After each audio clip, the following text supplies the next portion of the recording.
Yes, it's back again.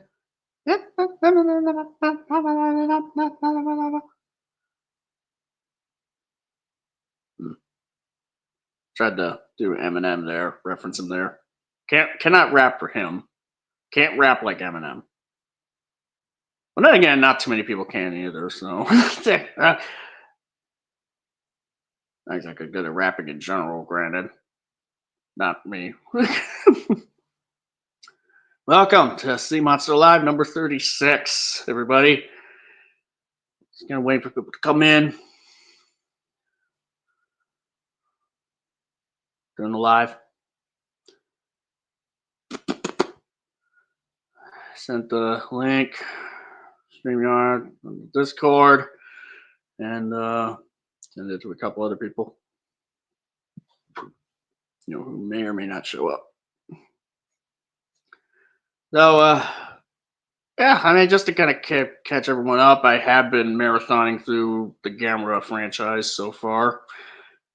Have just done the Showa era. Yeah, I'll just say that. Oh, we got. Hey, Antonio. Cause I think of you now and then. The memories never end when gravity pulls you in. If you want to know, that's the song from Hollywood Undead, Gravity. Ah. It was a song used Hi. for, as I was saying, it was a song used See, for why'd you have to the do this at 8 in the morning? Oh, that's where. Oh, that's 8 in the morning where you're at. I mean, in my place, it's 6 Yes. p.m. Yeah. So you're mid-afternoon, late afternoon, roughly. Yeah. Hmm. Also, see Monster, have you seen the video I sent to you on the main general? Is it about the one where like the monsterverse could be saved if one monster gets killed by some? But oh yeah, no, I haven't actually. Oh, we got another one. Yeah, Animus. not a sea king. What up? Hello and welcome to part I can't remember of Sea Monsters series of trying to kill me with random videos he's found on YouTube.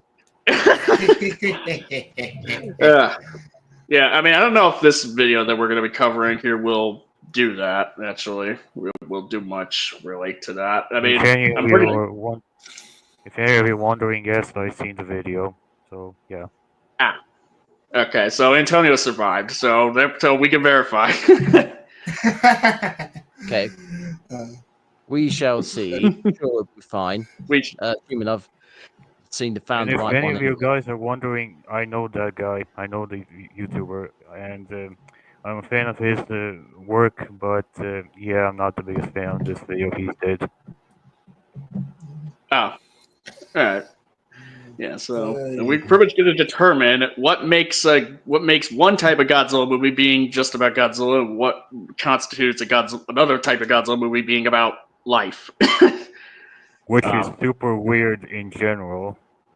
Yeah, well, we're going to be we'll get to we're that, going to go over 'cause- this. Yeah, we'll go over We'll get that to sort that, of 'cause- conceit. Yeah, we'll get to that because Also, that's a really weird double standard. Yeah. Also, see, Animus, have you seen something I sent to you on your something? Have you seen it? Yeah, I think I did. To be fair, so I do apologize. I've been unnecessarily busy of late. Oh, the pictures you sent. Yes. Hello. Yeah, I've been seeing I've been seeing the your updates on Twitter as well. It's looking interesting. So Also, if you're wondering, if sent- you're wondering, I will do a thumbnail for your video if you want to know. Oh, okay. That video might be long incoming, but yeah, that would be appreciated. Yeah.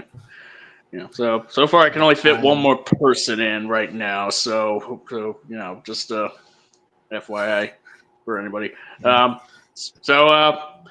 Yeah, I mean, for those who don't know, yeah, I have the little tag, changed out the Dawn of Fry, pretty much my nickname Yes. out for something else because Val Kilmer passed away recently. So, and he wasn't just Batman, but he was also in the Top Gun movies as a character named Iceman.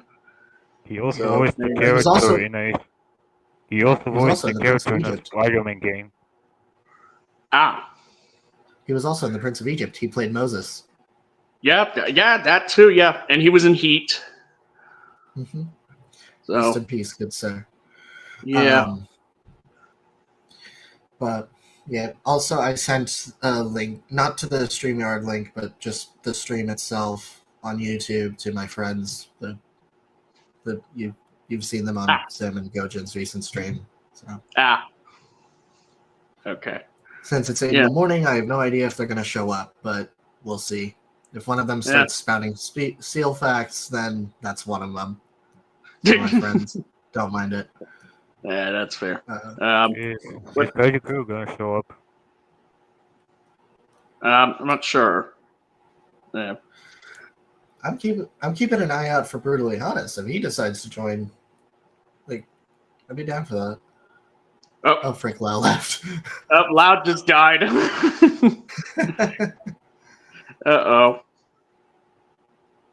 To be fair, his mic wasn't on, so maybe something's going on with him. Yeah. Yeah. It's like in the chat. In the chat, he said he was gonna say hi before, but 3 kids spawned right there. So pain. Yeah. Sorry, I exited by accident. Oh, okay. Are the So- screaming children gone? Oh, okay. Yeah, the good thing is that they shut up, so that's nice. But still, I want to go to a quieter place. Okay, good. Yeah. So who has anybody seen any show of Gamera lately? Because I've gone through a gauntlet of that as of late. I only watched the first movie. You want to watch the first movie? Yeah. There's you're pretty much better off sticking with the first 3 Showa films and Gamera versus Jagger, and the rest. Gamera versus Guiron probably gets. Are you of drinking age? That's what I would say, because Gamera versus Guiron would be fun if you had some blood alcohol content. Well, I mean, I had fun even without the blood alcohol content. Well, I am 21, so I guess I could try that. Good. Yay. Okay. Good. And yeah, Also, the others. Hey, see, Monster, I gotta ask, have you seen the movie Gamera the Brave? Not yet. I pretty much have just watched the last Showa Gamera movie this morning. Gamera Super Monster. Yeah, he's going. I'm probably through- gonna he's going take through a day. I'm probably gonna take a day off and then get into the Heisei trilogy next, and then Gamera the Brave. So that's Okay. That's coming. Okay, because the Heisei, you are in for whiplash because you've stated you haven't seen the Heisei trilogy up until now. So, the whiplash between Super Monster and Guardian is insane. Yeah. Yep, I've been It's told. such a whiplash that everyone regards it as one of the best written kaiju movies out there. Rightfully so. It's good. Really So good. so there'll be so much tone of whiplash that Gwen Stacy died from it, I suppose. Ha ha ha, very funny. Hey guys, I just wanted to ask: is it kind of noisy, or is it fine? Because like last time, I wasn't expecting the goats to be heard, but they were. So I just wanted to know: is it too noisy? I can hear background noise, but it's not terrible. Okay. Yeah. To be fair, I did appreciate the goats making an appearance last stream. So Yeah, that was nice. Like actually, since then, I actually went to the neighbor's house and like I played with the goats one day that I was just like completely bored. And yeah, like the goats are nice, the tiny Yeah. goats. Yeah. Hey, Nice. question. Do you guys want me to send you a couple of photos of a cat I just shot, if you will? Not now. Not Oh, now. Not now. Maybe up later. okay. Yeah. Yeah. To be fair, I think the goats may have had better critiques against Alien Romulus than Mauler did. The goats actually Oh. told me some serious shit about the Alien franchise. So is the Like cat. they were very opinionated. In case you don't know, in the comics there is a goat alien. Actually, like it's actually there in the Marvel comics. Nice. Does it get eaten Well- by a dog yout yout? No, but to be fair, it's like the coolest design they made in the comics in Marvel. So that's a W. Oh no! I mean, Don't it tell could me those be- are the listen- goats. Don't tell me those are the goats that were in Thor: Love and Thunder. No. Oh God! Oh fuck, dude, I hate that movie so much. So Oh, much. yeah. Speaking of bad movies, I watched the Minecraft movie twice. Oh. Twice? What? Why? Wow. Twice. You're So it Oh, was no. either really bad or really good. Listen. So I went on Thursday with my brothers, and we had a good time. The movie was shit, but we had a good time. I went yesterday with my friends. It was shit, but we had a good time. I took notes yesterday, and I'm planning to do a first impressions once the stream is done. As for And then me, once the movie is in a wider release, I plan to do a full blown analysis of it. as for me, I finally watched the Netflix Devil May Cry series by Adi, and goddamn, I was disappointed by it. I mean, to say how disappointed I was, you just have to see it for yourself. If you want to know. And yes, the animist, if you're listening to this, goddamn, you're in for a ride. You will be disappointed. Oh Lord. With Devil May Cry Yes, or Minecraft Mill? both. Devil May Cry. Minecraft is terrible, but goddamn, it was so much fun. Minecraft May Cry?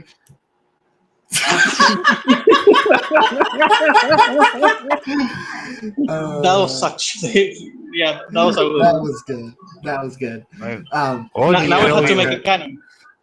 But All I yeah, the can tell you Minecraft is- movie.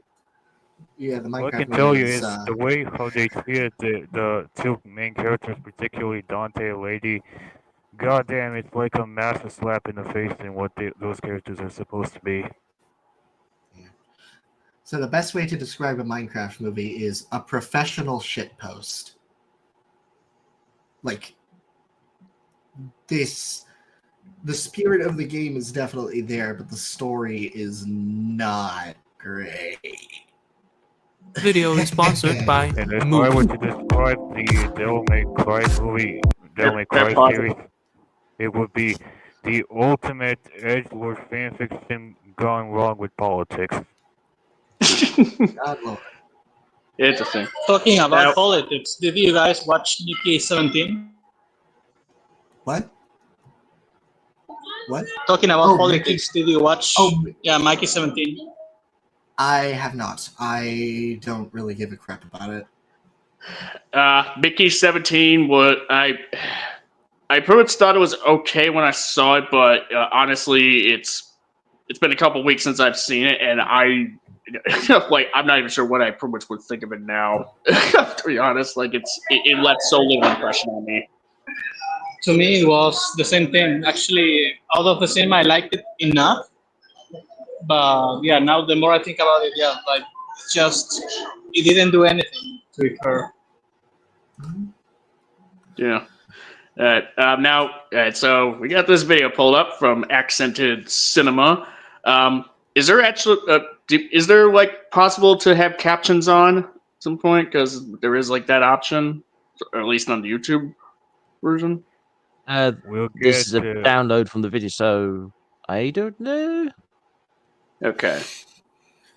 All right. I mean, it's no big deal, but really, we'll just have to But anyways, Why is he not got the best of accents, or? I mean, it's a little thick. To where we probably would have to like play. I wouldn't be surprised if we end up like going through like a part like more than once just to kind of like be like, okay, all right, what did he say here? All right, maybe. So just in case. Okay. Let's try to be a bit more lenient then on some stuff. Yeah. Never. Dude. Right, so ready, steady.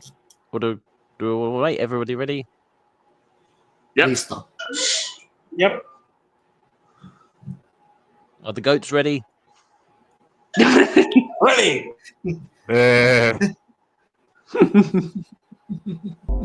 We are the goats, dude. We all know the cliche that art teachers really hate it when you draw anime. But why? Is it because anime is too popular? Are art teachers all complete snobs? I want you to keep that question in mind, and we'll come back to it at the end. For now, let's talk about Godzilla. In a way, my reaction to American Godzilla is like an art teacher's reaction to anime drawings. I acknowledge its quality, I enjoy its authenticity, in fact, I am having a blast. Yet, the critic inside me is like a harsh teacher. I know it can do better, but it is not. This Interesting. Yeah. Kind of Very it is a little interesting. Okay. I mean, yeah, setting out the premise from the start of it's good and I enjoy it, but it could do better. Yeah. All right. Interesting to see how he Strong backs that up. thesis. Strong Yeah. thesis. Let's do this. Yeah. Yeah. Oh What wait. you got? Also, wait. I actually have seen this video. I recognize this now. Ah. Oh no, that's Godzilla -1 on the screen. No. Animus. feeling has only been intensified when Godzilla -1 rose to challenge the world. It's like I'm seeing a particularly talented individual led astray by a very fundamental mistake. A basic decision that made Hollywood incapable of creating something that can rival -1 or Shin or the original. I beg to differ on the Shin comment. Oh yes. Oh, very much. Yeah, why is it that Shin always gets the notion as one of the best films out there? Because I really want to know why. Because Good Hideaki question. Anno. Yeah, it's because it's trying to. critique and general storytelling. I've talked with Gojin the Makai Phantom multiple times. I genuinely do not understand why this movie is good. Yeah, I don't know. It's one of those things of like, oh hey, since it's like a movie that's kind of like, I mean, yeah. Oh, sorry if I interrupted. Yeah, it's like a movie that much like the original Gojira, it kind of deals with like some kind of the geopolitical landscape of Japan at the time, and it features Godzilla as being an allegory of something, relating to that kind of relates. I mean, an allegory of a recent earthquake that came in Japan. Yeah, an allegory of some form of catastrophe or calamity that's happened to Japan at one point or another. Whether it's the bombs or the nuclear tests or the Fukushima disaster and the earthquake. Like just because it has those similarities spiritually, that makes it like a good movie for some reason. Like even though when you look at execution, it couldn't be any farther away from Gojira. Granted, I don't think that's the whole story, but yeah. Also, Alice, he will bring up GMK, actually. Yeah, he will. Something I wanted to add is that, like, I think it's fine that it's, like, talking about the recent event. The problem is that after the atomic breaths, everything falls downhill. Like, the movie becomes very boring. And I think it's because the point of a satire is to, criticize. And then the second half of the movie, they are acting instead of, like doing what they did because of the earthquake, which was fuck it up. So I think that after it ran out of satire, it ran out of feel. Like that's one thing I have to say about Shin Godzilla. Like second half, boring.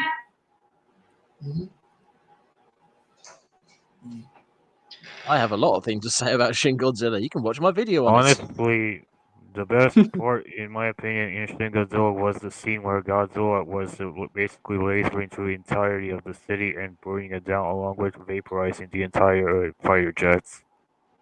Yeah, just because it looks cool. That's mainly why that scene stands out. Really. Yeah. I would still say Project Nemesis. Don't forget the better music. for multiple. Oh The yeah, music Yeah, the was- music is like so good. It's easily the best part of the movie. Dun. Repeat for the next 10 minutes. Don't forget Oh my Who Will Know and Persecution of Masses. I hate Who Will Know in the context of the movie. In the context of the movie, yeah, because it's doing all the heavy lifting for you to understand Godzilla, but still, it's a Pretty great much. song theme. Pretty much, yeah. Yeah. I would still argue Project Nemesis did it better 3-4 years earlier. Yeah, and I not to will mention like elaborate on that in my essay. yeah, and not to mention the audio mixing of the Who Would Know soundtrack into that scene. The mixing is like if they want us to like understand like the motivation of Godzilla in some way, shape, or form with those lyrics, like that scene did a really poor job of like translating it because the lyrics just get lost in the sound of like mayhem that Godzilla's causing in that scene. Funnily enough, there was a video. Someone made a video critiquing my 98 is better than Shin Godzilla video. Oh, And in my yeah. video, I said, here's the Who Will Know scene, and you can't hear it for all of this, and just showed clip after clip after clip of explosions or laser beam sounds or whatever, just completely annihilating the music. And then the guy in his video just went, I can hear it. Good for you, buddy. Really? Also, I is it true? press X to doubt. Animus. So, are you aware of Gojin the Makai Phantom? Doesn't ring a bell. He's a friend. He's a Also- friend of Zim. He was one of the first people to respond on Adam Does Movies is -1 video. Zim, myself, and him debated those guys on his channel, and good lord, Not good. lord, it Also, was If I can soundboards. ask, So many soundboards. also, can I ask something? Yeah. Is it true that Shin Godzilla is the weakest versions of Godzilla out there? In terms of the movie quality or power or the power set of Godzilla in particular. Power scaling scaling. wise, debatable. Debatable. Yeah. Because it really depends on how much you want to go into the evolutionary bullshit. Yeah, let me just say, burning Goji and Kodum probably would kill Shin. Like- Anyways, shall we continue? It's not even a debate. Yeah. Anyways, let's I continue. don't like that feeling. I'm not saying that because I'm a weeb, I am, but that's neither here nor there. I say this because American Godzilla is about Godzilla, but Japanese Godzilla is about life.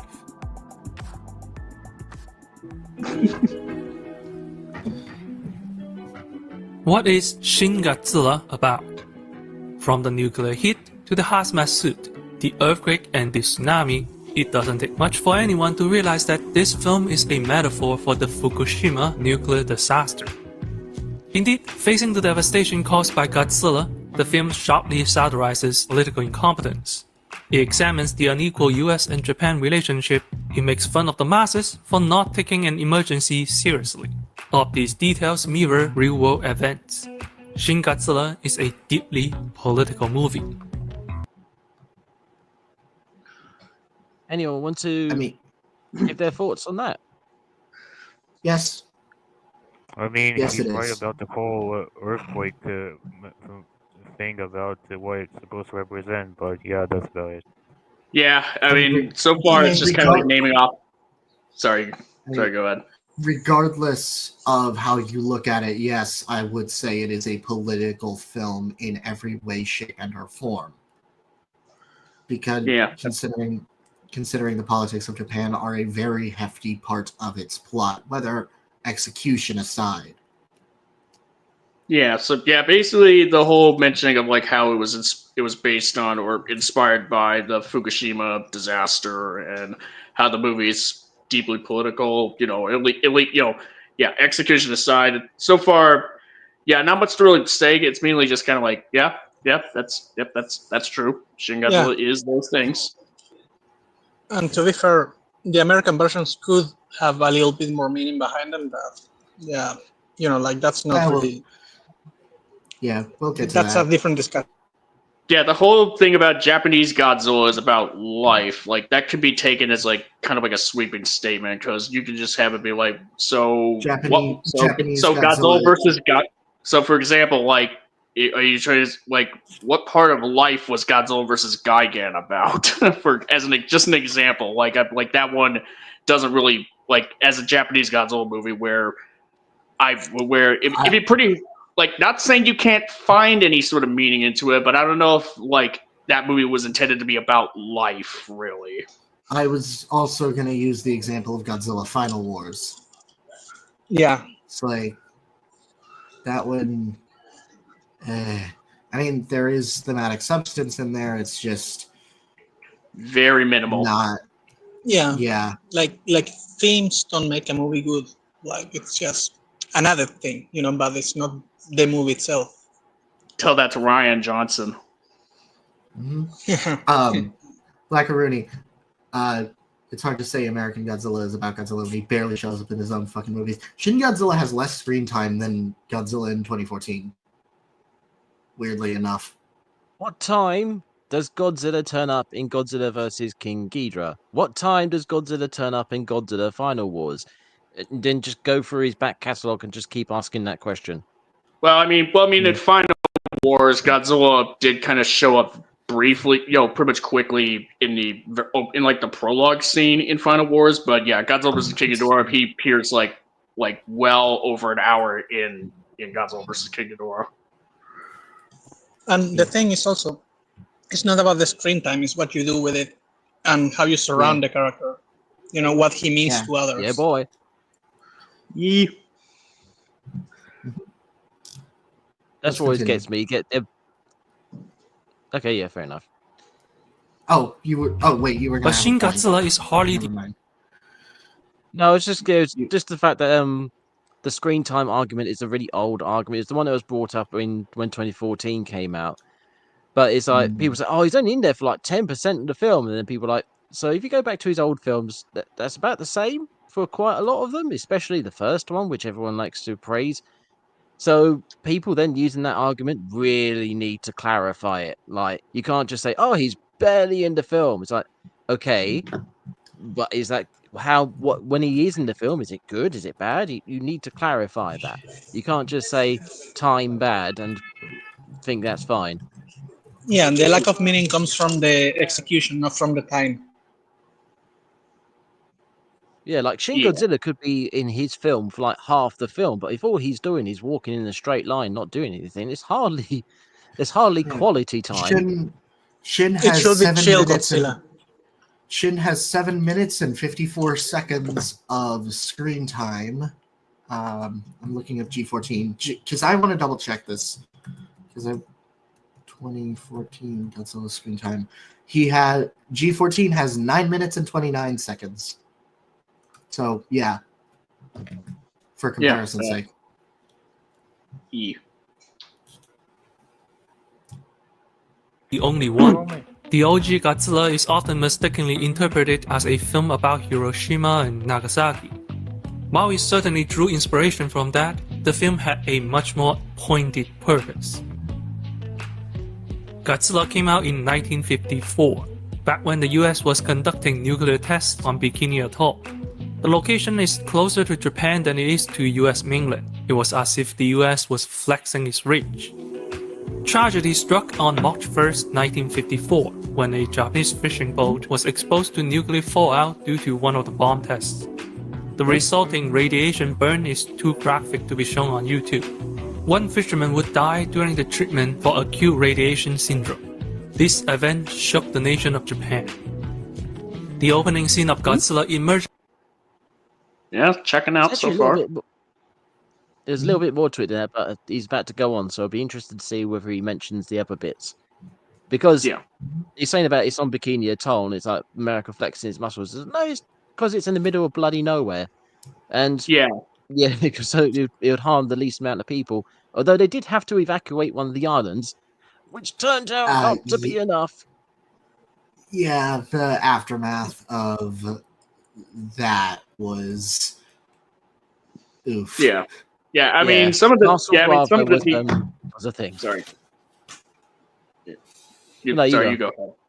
Yeah, okay. All right. So, I mean, so far he's kind of what he's saying, what he pretty much said here. It's like there's a little more details that could be brought up, like that may be brought up a little bit later, or probably would be nice, but if he doesn't, then it would be a bit of a shame. But generally, it sort of checks out. Like Godzilla was kind of more or less inspired by Castle Bravo, pretty much, and all that. What about the Lucky Dragon?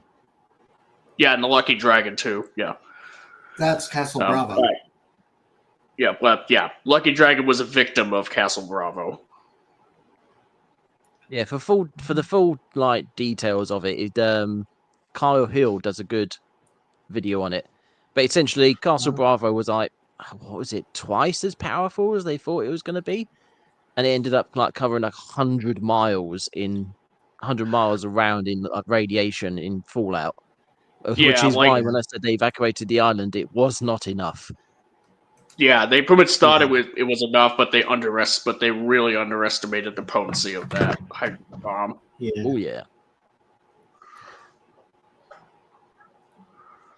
From the sea and attacking a fishing vessel is a direct reference to this real-life event. Godzilla would proceed to island hop before invading Japan mainland, a la Operation Downfall. Godzilla isn't just a film about... Oh, hang on, don't know about one. Let's go back. Oh, god damn it. Technical trying to move difficulties. the thing just to get the... direct reference to this real-life event. Godzilla would proceed to island hop before invading Japan mainland, a la Operation Downfall. There we go. Oh, wait. Oh, I think I know where this is going. Operation Downfall was proposed the Allied plan for the invasion of Japanese home. It's not about what's on screen. It's about what he's implying. Yeah. Oh, that Godzilla is meant to be an allegory for America. Yeah. Uh-oh. Which is not what he was. That was never the case at any point. It's just the effects of nuclear power and how, well, nuclear weapons specifically, the ominous like possibilities of it, and everybody knows this. Why is he getting this wrong? Hell, he only shows it. Hell, to the island hopping bit, like Zim put it, the idea of the island hopping is BS. Yeah, he only shows up in one island, and that's his canonical home. Like, yeah. It's implied that was hunting grounds back in the day, and the island was very, very, very much aware of him. I mean, if you want to say like he went from Odo Island to Japan, with it's like they want to count that as island hopping, but that's a stretch. Very much so. There's a bit because you could take the Odo Island like attack as just an allegory for the fallout from the bomb affecting islanders when it shouldn't have. But to make it more concrete, there's a clip that they use in the Japanese Godzilla and not in the 1954 56 Godzilla. The Americans took the clip out where they're looking for radiation, and one of the scientists said, "How comes this well is radioactive and not any of the other ones? Surely if it was radioactive rain, they would all be irradiated." Which is like this very subtle, like, oh, by the way, guys, everybody watching this film, this is the shit we have to deal with. It's not made a huge point of. It's just thrown in, and to me, watching it when I first heard that was like, wait, what? Why aren't they making more of a point of this? Is this part of the story? And it's like, no, this is just what they were doing with at the time. It's thematic poignance. Yeah. Oh my goodness. Godzilla isn't just a film about the terror of nuclear weapons. It was a protest against the US. No.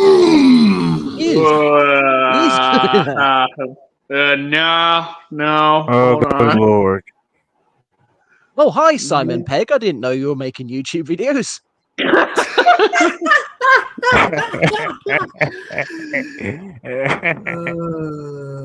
Bloody hell, if he starts mentioning the bus, I'm off. This is the exact same argument as King Kong being racist and Cottam being pro-nuclear.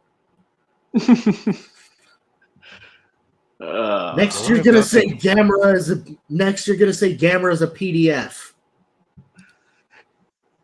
I mean, heck,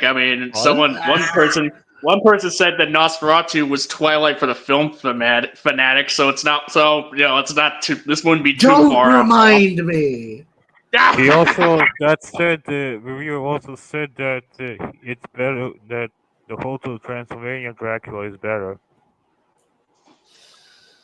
The Hotel I Transylvania. bleached that from my memory. I haven't. The thing is, I've been consistently revisiting some older live streams, specifically Zim's, the second Gramuglia stream, the Americans Don't Understand Godzilla stream, and the Nosferatu one, as well as occasionally the Hannes discussion. I haven't bleached that. Oh, frick. Oh, dear. Right, But, Animus, have you watched... ourselves to what comes next. Just before we continue, have you watched Zim's Americans Don't Understand Godzilla stream? I'm not sure. I've watched a couple of his. I'm not sure which one it was. I'll have to go back and through and have a look. Okay, definitely do so. That stream was basically his equivalent to the first Hannes one. The video was shit, but goddamn. Yeah, the video was shit, but goddamn, the stream was fun. Except Hannes was a Chad, at least, for coming on. Very much. Yeah. Unlike Roger Rabbit. But yeah, Hannes. This is the purposeful nature of all good Godzilla films. In Giant Monsters All-Out Attack, the highest grossing film of the Millennium series, Godzilla is interpreted as a supernatural monster born from the rage of fallen World War II soldiers. The film minimizes. Oh, he's going on. I thought he was just going to skip what they were doing there, but I think he might be mentioning it. Question mark? Let's find out. The nuclear angle. After all, the Cold War has ended. Instead, it examines Japan's spirit in the post-war era. It urges Japan to move on from the shadow of its blood-soaked past. This entry would indirectly inspire Godzilla -1, a film that took all of the previously mentioned. I wouldn't say move on from the past, but rather just kind of acknowledge it and learn from it so that you can have a better future. That's kind of what Jim K was about. Yeah, don't forget your sins. Yeah, don't forget your sins. Learn from them. That's what I was bringing up when I decided to let him talk a bit more. He says, it's the spirits of the fallen dead Japanese from World War II. It's specifically their rage at the Japanese people for forgetting them or forgetting their sins. That was the very specific point about it, which I think he just skipped, kind of, or didn't reference it properly. He's just I think he's trying to twist what's actually going on in these films to make his point. Guys, I just wanted to say, I don't know if maybe I just watched the movie with different subtitles, but what I understood was that Godzilla was a mixture of the souls of everyone who died in World War II because of Japan, whether they were from another place or not. That's what I saw in the subtitles. Maybe I was... That's pretty much it. The dubbing kind of says it's all the souls that were killed during the Pacific by Japan in the Pacific conflict. That's what the hermit kind of says. Either way, it gets the point across. Like, Japan killed people, and their souls are coming back for vengeance. What kind of souls they are, we don't know, but what kind of souls they are doesn't matter as long as it's just... Let me rewind it and try and get that from him again, see what his interpretation of it was. The film minimizes the... Nope, missed it. 1 second. Godzilla films. In Giant Monsters All-Out Attack, the highest grossing film of the Millennium series, Godzilla is interpreted as a supernatural monster born from the rage of fallen World War II soldiers.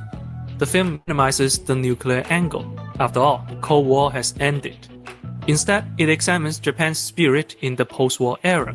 It urges Japan to move on from the shadow of its blood-soaked past. This entry would indirectly inspire... Okay. Okay, so it's just soldiers, he says. Well, I mean, he's not wrong, pretty much. He's not technically wrong, because there are soldiers that died, that were killed by Japan, that would fall into that category. Yeah. Also, Kasaibu brought up a really interesting point. GMK was supposed to have Anguirus and Varan, but they scrapped that for Mothra and Ghidorah because of the marquee value. Isn't that Godzilla and not life? Shut up. That's actually a good point. Yeah. Also, don't ruin his point with facts.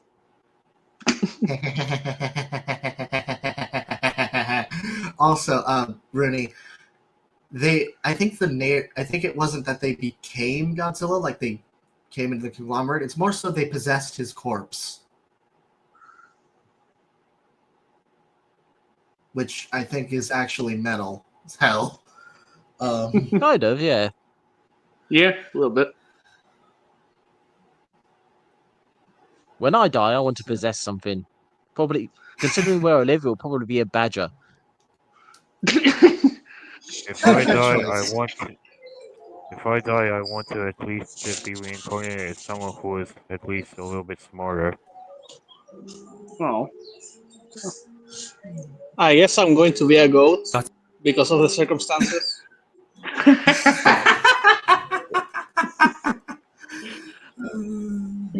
If I die, God, can you imagine if you're reincarnated as those specific goats? Yeah, maybe those ones. Or maybe another one. Like, you know what? Maybe I can be all of the goats. At least I want to be reincarnated as an eagle. Like you just end up in heaven. God says that you're going to be reincarnated, and it just splits your soul and assigns them to different goats. Yeah, I'm like a literal pack of goats. If I'm gonna be reincarnated, I at least want to be eagle. That's nice. Yeah, that's pretty cool. If I die, I want to be reincarnated as like, I don't know, like, so like, I'm thinking like a bat, maybe. I don't know. Sounds pretty nice. Cute. Bats are cute. A bat. What type of bat? Blood sucking or fruit eating? Doesn't really matter. I think the fruit. I think the ones that eat fruits need to be a little more chill. What about hyenas? Yeah. Oof, no. You don't want to be a hyena. No one wants to be a hyena. You're a male, you're fucked. You're a woman, you're screwed. Like, here's the thing. Just because the Lion King portrayed the hyenas as bad guys, that doesn't mean that they're all bad. I mean because males are treated like shit in hyena packs, and females have literal dicks that break when they give birth.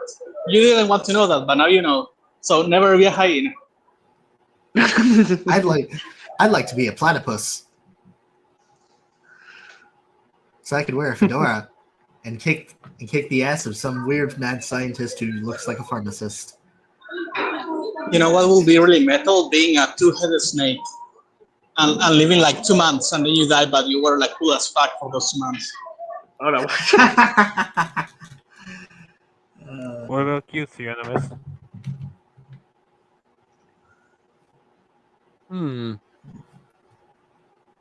I don't know, because on one hand, like, I want to be a tree. I'll just sit there and watch everybody, but guaranteed I'll pick the only tree that gets chopped down.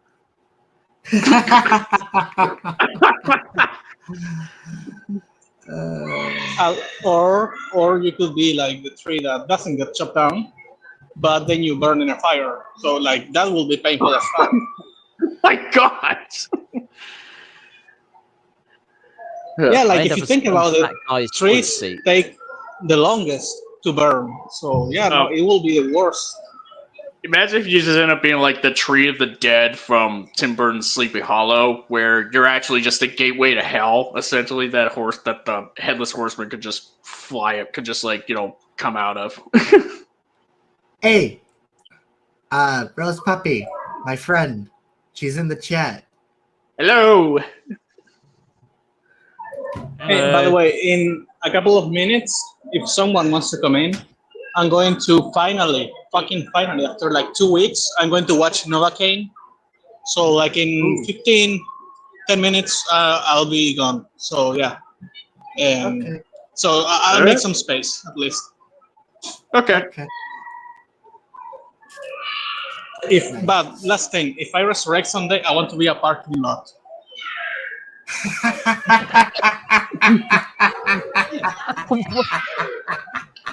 I don't even want to know why. Just No, that. it's just like a bunch of 80s Are you villains hiding something, are always like, Lau? no. Why are So there here's so the many thing. screamings?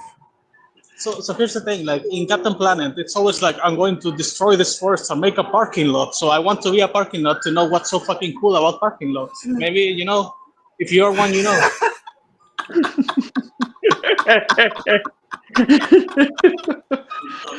Oh, that would be interesting. I'm not gonna lie. Can we go back to the video, please? Sentient parking lot. Yeah. That'd be fun. Godzilla -1, a film that took all of the previously mentioned elements and pushed it even further. At its highest height, Godzilla is about war and politics. At its lowest low, Godzilla is still about pollution and even bullying. Godzilla's ability to transform into topical issues is why this kaiju remains relevant 70 years later. To this day, this giant monster urges Japan to examine and re-examine itself. This is the soul of Godzilla.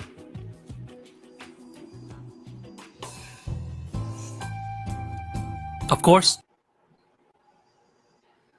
If that's the case, then what's the Polygon trilogy about? Life is worth With living regards to until it's Japan not, I looking at guess. itself. Life is worth living until it's not, I guess. I don't know. Yeah. I mean- Bad, but good, actually. What's Singular Point Revenge about? bad. Or singular point Yeah. with regards to Japan specifically. Math hurts my head. You could say that it's technically like a thing about AI. Technically, maybe, kind of, but like it's the whole show. It's not Godzilla itself. That is a stretch and a half. Yeah, exactly. But you could say it. I'm not saying you would be right. I'm just saying you could say that. Yeah. You could also say that it's about pee poo poo, and technically you wouldn't be wrong. It's yeah. What about for another example? What about the Gemstone shorts? I know that may be lower level, but still. Maybe it's the passing of the torch. Or a movie is, that's like not really bad, but it's not really good either. Like Godzilla 2000. Yeah. Well. Yeah. I mean G2K. No, yeah, G2K doesn't really have much thematic substance, at least from my recollection. It does have a guy shouting Godzilla at the top of his lungs. Yes. That too. And the line Godzilla is inside all of us. Yeah, I mean, here's the thing. I mean, he says like American Godzilla is about Godzilla, but Godzilla 2000 is Japanese Godzilla, and you could say that one is about Godzilla. So it's really not really about life, I guess. I don't even. Yeah. So. Japan is no stranger to anti-war films. As an example, Shohei Imamura's Black Rain is a brutal look at the horrific aftermath of Hiroshima. It's a perfect... Sorry? Because the previous segment said sponsor. I think let's continue and see what happens. Yeah. Wait, this film was from 1989. Okay, guys, I'm leaving because the movie is about to start. Goodbye. Have fun. Okay, bye. All right, take care. Bye. Say hi to the It's ghost for fun. us.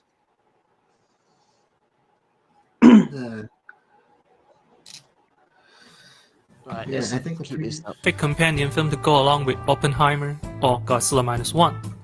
Yasuzo Masumura's Red Angel is a much more controversial but thought-provoking look at the dehumanizing nature of war. Is that his leg? What? Jesus. I think he's holding his own foot. Oh. Oh boy. Why is he holding his own foot? Why is the doctor giving him his own foot? Hi, we just cut this off of you. Is he a Tarantino in disguise? Because that's actually a good point. The Y2K hysteria thing, that's actually a good point. Huh. I'm not sure about that, but maybe. Oh yeah, that's right. Because technology shutting down. Oh yeah. All right. Is the technology thing, the whole corporations shenanigans? Yeah, what Orga was doing. Yeah, okay. All right. Yeah. Okay. That's an interesting point. What does Orga eating Godzilla represent? He wants data. He wants his genetic data. He's trying I honestly thought you said he wants data, like daddy. Yeah, he wants genetic data.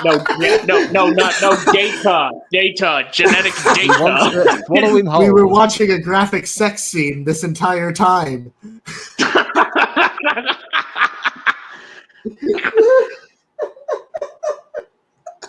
Orga's trying to save his game file, save his Godzilla game files, and Godzilla blows him up, and so the data is gone. That's what Y2K did. Oh no! Why did I put that image in my head? Why did I put that image in my head? Orga tries to swallow Godzilla whole, and Godzilla blasts a load down his throat. Genuinely one of the coolest kills in the entire franchise. Speaking of data, if Orga was trying to say absorb Godzilla or take his DNA, why didn't he turn out kind of like his clone or looking somewhat like him? Because the ship malformed him. He's been trapped in a ship for millennia, and because of that, the aliens that occupied it died, melted, conglomerated into one creature, and the creature became Orga. Yeah, Orga was attempting to be like Godzilla essentially, but he was trying to steal Godzilla's DNA in order to adapt to take over Earth. And because Godzilla is the most powerful creature on Earth, it makes sense. Makes sense to go after him. Me too. I want to be like you.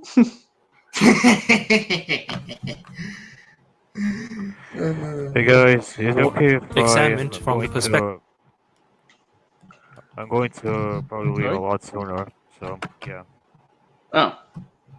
Okay. Yeah. So, but before I do, I have another song to sing. Ready? No singing. No singing. The lyrics never end when gravity pulls you in. 'Cause I think of you now and then. We'll never be there again when gravity pulls you in. Bye, guys. Bye. Never do that again. That's it. We just turned that into a musical. All right, so I'll back up just a couple seconds in case we missed anything. Yeah, cool. Controversial but thought-provoking look at the dehumanizing nature of war, examined from the perspective of a nurse at the front line. If you want to see these films for yourself, may I recommend Movie.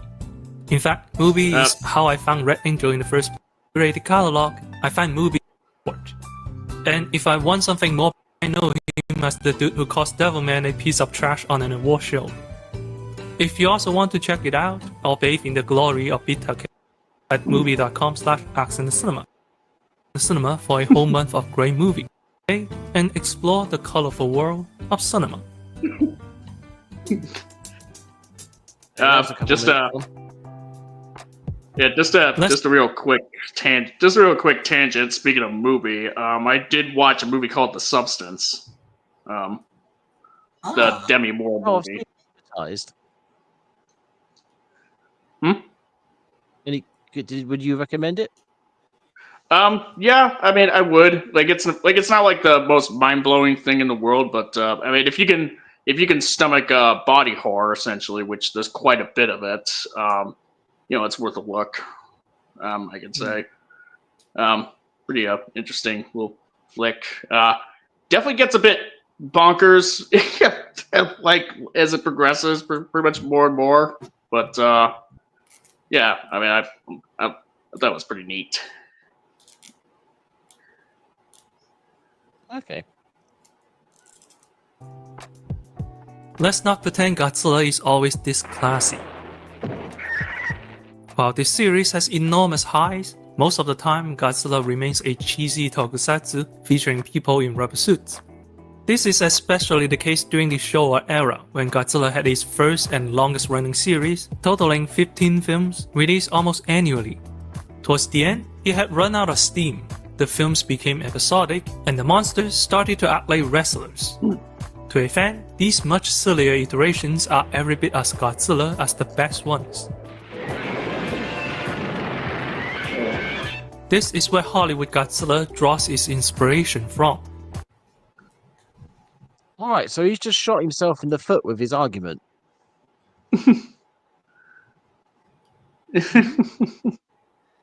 Japanese Godzilla is about life, except this bunch, which are the ones that inspired the American Godzilla. Yeah, exactly. I was about to say, that's what I was about to say. I brought up Godzilla vs. Gigan as an example. Like, what about that movie is about life? And he used a clip from it. So, yeah. Same with Megalon. Hedorah, you can get past. Destroy All Monsters, you can probably get past. But like, so he's just I don't know. He's ruined his own argument here. He's done. So yeah, I don't know if that. Yeah, he probably should have just ignored those. Like he was better off ignoring those. I mean, granted, it's like kind of like between a rock and a hard place. It's like, do I acknowledge that some of these Japanese Godzilla movies aren't necessarily about life? They're more about Godzilla, which is kind of like why the MonsterVerse, at least the later ones, were inspired by the late Showa films, or do I not acknowledge them and just kind of move on? Like, do I acknowledge? It's like, yeah, it's like damned if you do, damned if you don't, I guess. But fucking hell, it's weird. It's weird. As somebody who self-described himself as a weeaboo, he's making very similar arguments to a lot of American YouTubers when it comes to Japanese Godzilla films. In that the Godzilla films are 1954, Shin Godzilla, GMK is a -1. Those are the only Godzilla films that exist. Please do not look up any others. Thing is, they don't need. He at least went one step further and actually acknowledged GMK. Yeah, even if his interpretation of it isn't great. Yeah, I mean, it's well, okay. It's not that it's bad. It's just not accurate. Yeah, there's some that they could have used like a little redraft there on that front. Also Kasaibu Counterpoint versus Destroya is the best Heisei movie. I'm kind of debating on that, debating with myself on that. Which one of those, to be honest. Also, Godzilla 2005. It's like, oh, if we get if it's impossible for us to not get triggered by any I don't monsterverse pay attention criticism. to him. Yeah, we're just not. Yeah, we're just ignoring him. Just Yeah. let him be. Dude's a troll. So He's just a troll. That's all he is. His words Yeah. are meaningless. if you're gonna say Mm. GXK is the worst kaiju movie in existence, you obviously haven't watched that many kaiju movies. Period. Yeah. I mean, it's pretty Gamera bad, Super though. Monsters Award. Gamera I Super can't Monsters handle- worst film. Yeah, exactly. I can't handle criticisms towards GXK that I make myself, including in my upcoming video. Apparently, that makes sense. From Godzilla's rivalry with King Ghidorah, to Dr. Serizawa blowing himself up near Godzilla, to Mothra always coming in pairs but only one of them ever gets action because of budgetary reasons, by most metrics, the American series is remarkably faithful. You can tell these films are made by Godzilla fans, wrestling fans. That's right, let me ask this question again. What is the American Godzilla series about? Nature. Environmentalism, at least the earlier ones, anyway. Yeah, I mean, if we want to talk, I would also argue environmentalism for GVK and GXK. yeah, those kind of drop the ball on that. Though it's not as prominent. Also, there is a sense of familial camaraderie across all three films, across all of them. Yeah, There is a consistent theme Yeah. there is a consistent theme of familial camaraderie and human collaboration across all of them. The first G14's entire plot is a guy running back home to his family. Kadam's entire plot surrounds a disgruntled family. GVK surrounds GVK surrounds multiple familial groups intertwining and going out and going after each other, and GXK's entire plot revolves around family. When you say it revolves around family, in terms of, well, cultures more than family, and even those are quite cultures family. Just, I mean, you could kind of make a case that they're both treated in a similar manner. Hong Kong Skull Island kind of has a similar thing to that.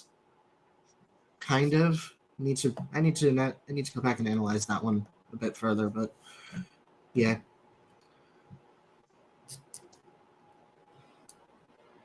GVK, I'm not so strong on the whole family thing. GXK, I'll give you that it's about more like a sort of family, as in a cultural family type thing. Mm-hmm. And it's just badly done. It's just very badly done. Yeah, that's execution. Kind of yeah, though execution wasn't the point. It's just whether or not the theme is there. And obviously, Kadam and G14 are pretty. I suppose those are pretty self-explanatory. But yeah, 2014 being described as a film made by a WWE fan. What? Yeah, Gareth Edwards is a WWE fan, apparently, exactly as Kasaibu said. Like, apparently, Gareth Edwards is in the WWE. I mean, maybe he is. I don't know, but I don't think that. I don't know if that necessarily bleeds into him, crafting Godzilla 2014.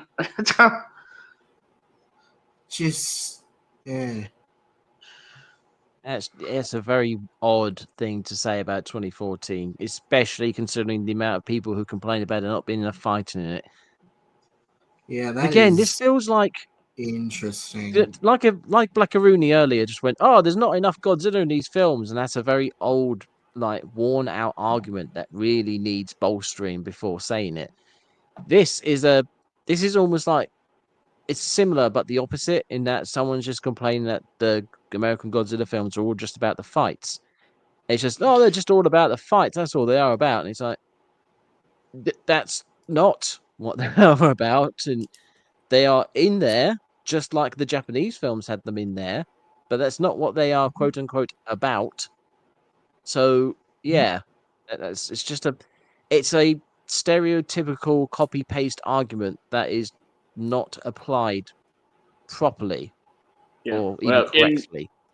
Yeah, the question that Accident Cinema is pretty much posing to us is pretty much mainly like, what is even the MonsterVerse Godzilla movies or the MonsterVerse in general really about beyond, just watching monsters fighting? Really, it's kind of like it's like it like in a way, like, unfortunately, yeah, like when you pretty much start as the series progresses, like past King of the Monsters, it become like, unfortunately, in a way, I can see where he may be coming from, because like GBK, GXK don't really help the case much about, because those movies don't really have much thematic resonance or coherence, compared to the films that came before them. But I mean, like, if you really want to draw them out, if you really want to stretch it, then it can be found.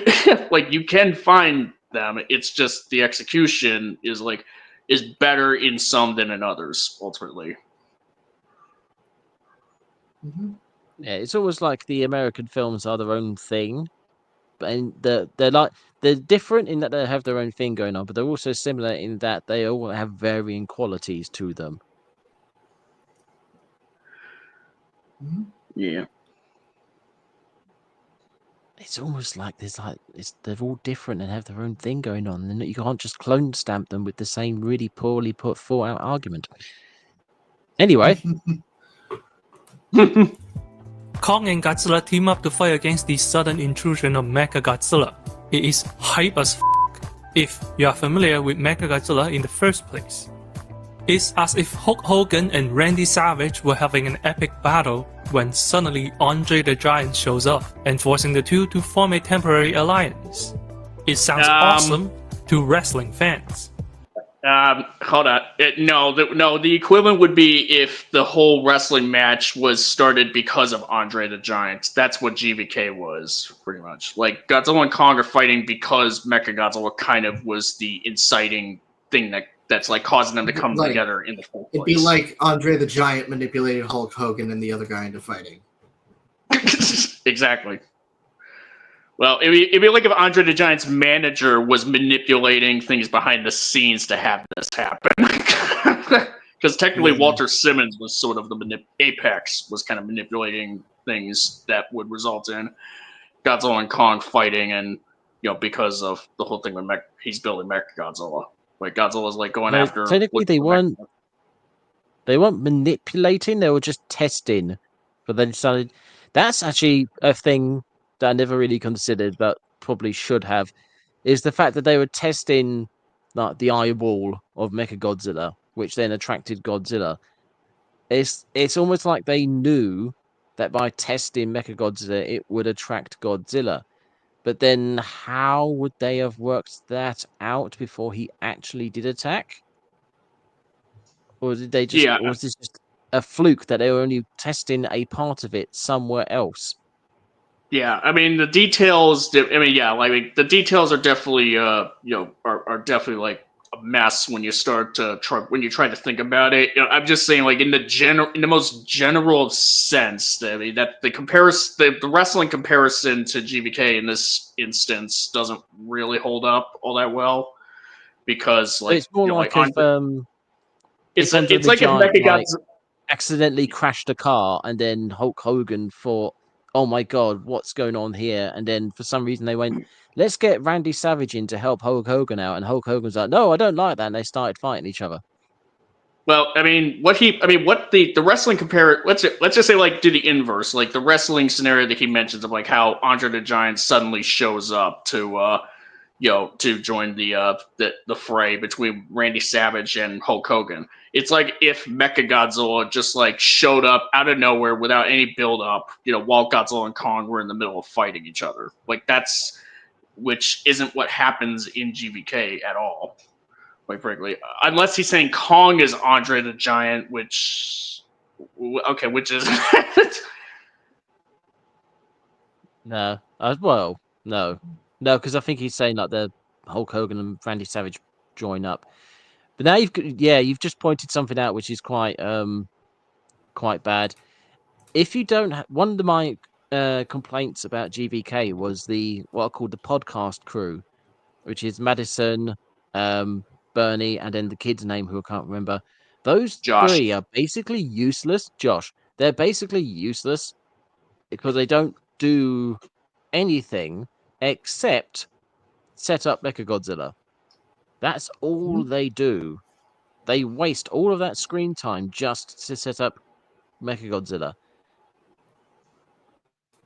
Yeah, it just would have been nice if Madison Russell, carryover character from King of the Monsters, was given more to do. But oh well, there is.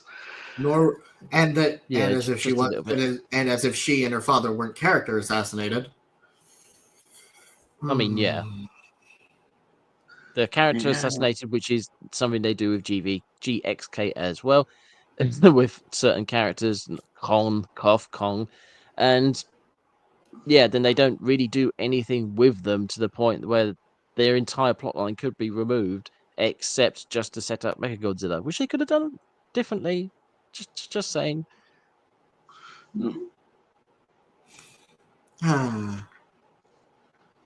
Yeah. To me, Hollywood Godzilla is functionally a series about another series. There are dream matches between beloved characters.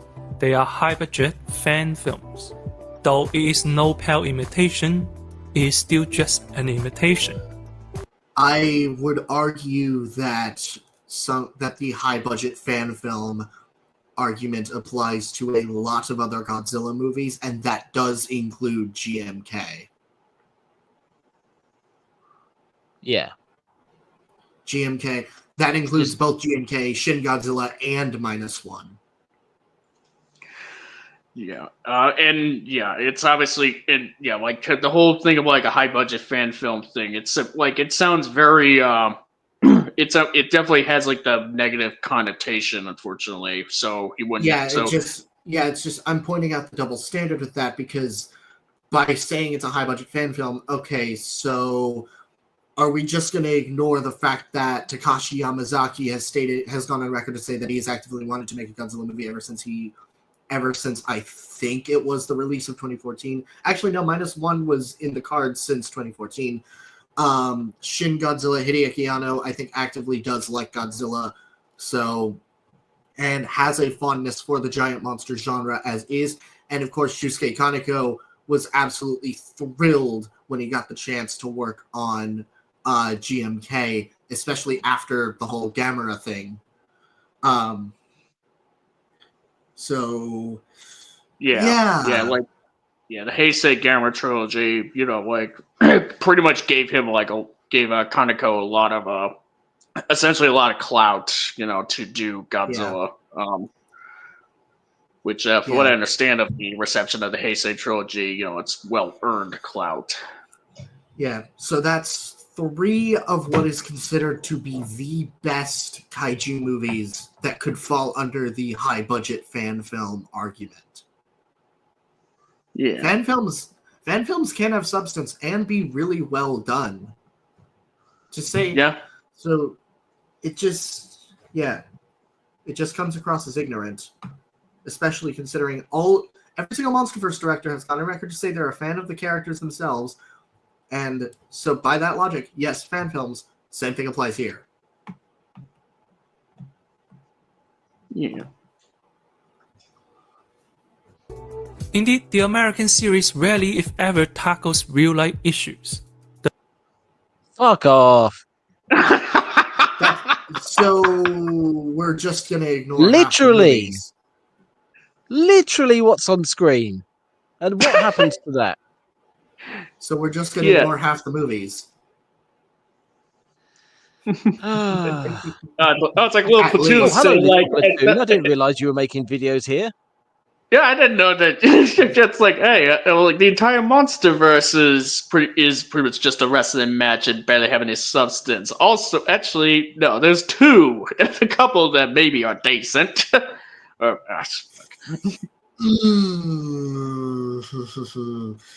G14 and Condom, and if we want to include it, Kong Skull Island.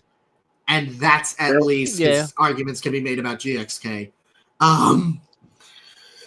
GXK and GBK are where most of the arguments stem from when it comes to the MonsterVerse. In terms of King of the Monsters, there's a lot of, as we very well know, conflict around whether that film is good or bad or what its thematics are or refer blah blah blah blah blah.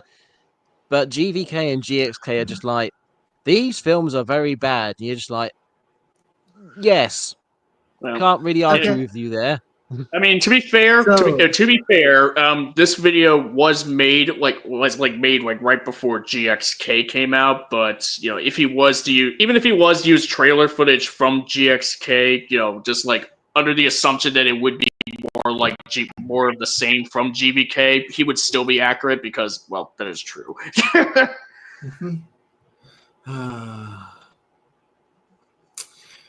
It's about to The respond best to it ever Godzilla does is 2005, a but condemnation of eco-terror. Sorry? I was about to respond to Godzilla 2005's comment, but fuck no. No. Don't The worry. unique creature Don't creature be design troll. thing. No. His Nope. thoughts are I will worth address less that. than the toilet paper I flushed will- down the toilet. I know. I will address that comment another time if a video brings the topic up. Yeet. Because I fucking hate the double standard in relation to the creature designs. Yeah. Let's back up just a couple seconds. I know we have to listen to. Yep, just did. There we go. But does is a condemnation I don't know, I thought it did, bloody thing. Right, let's try again. series rarely, if ever, tackles real-life issues. The best it ever does is a condemnation of eco-terrorism, an inoffensive position against a non-issue. That's why I love these films. They are never more than simple guilty pleasures. American Godzilla has the form, but lacks the soul. Wow. Mhm. That's the best image to put on the screen. Oh man. Go watch The Great Well. Dictator. It's actually good. Yes, it is. Yeah. Where do we start about the whole thing of American Godzilla has the look but none of the soul, or something akin to that? What do we? Can I say the same thing about half of these movies? Because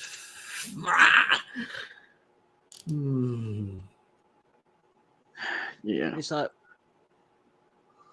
like whereabouts do you want to?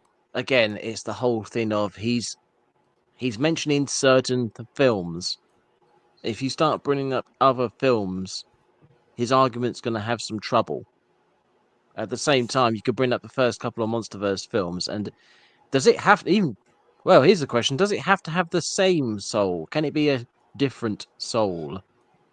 Can it have soul of a different kind? considering Godzilla has applied his thematic reverence in multiple ways, I would argue yes.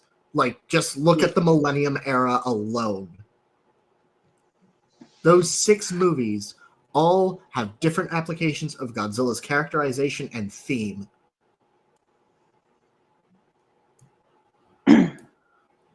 Yeah. Yeah, that's actually a good point, because GMK, which he's mentioned here, is about Japan facing the horrors that it put into the world, whereas Godzilla 1954 is about the horrors that Japan has suffered.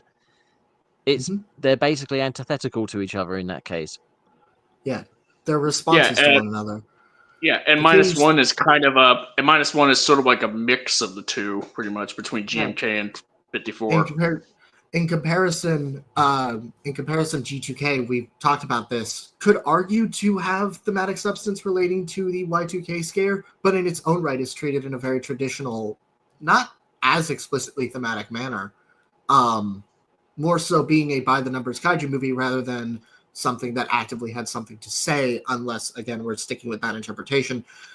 Megaguirus and the Kiryu duology had stories about moving on from the past despite the very split execution, and then Final Wars was Final Wars. Right. That movie speaks for itself. Right. Yeah, I mean, the Kiryu duology, does it doesn't thoroughly dissect the sort of its thematics, pretty much about kind of finding value in one's own life. I mean, it pretty much kind of more at least Godzilla against Mechagodzilla is more thematics are about finding one's own worth, pretty much. Having a reason to. Actually, no, I just thought of this. G2K kind of treats Godzilla in a similar manner to how the Monsterverse treats him. Sort of like just a general force of nature that we have to live with.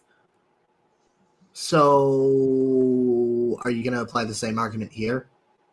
Especially since a lot of your points about the Monsterverse can apply to G2K.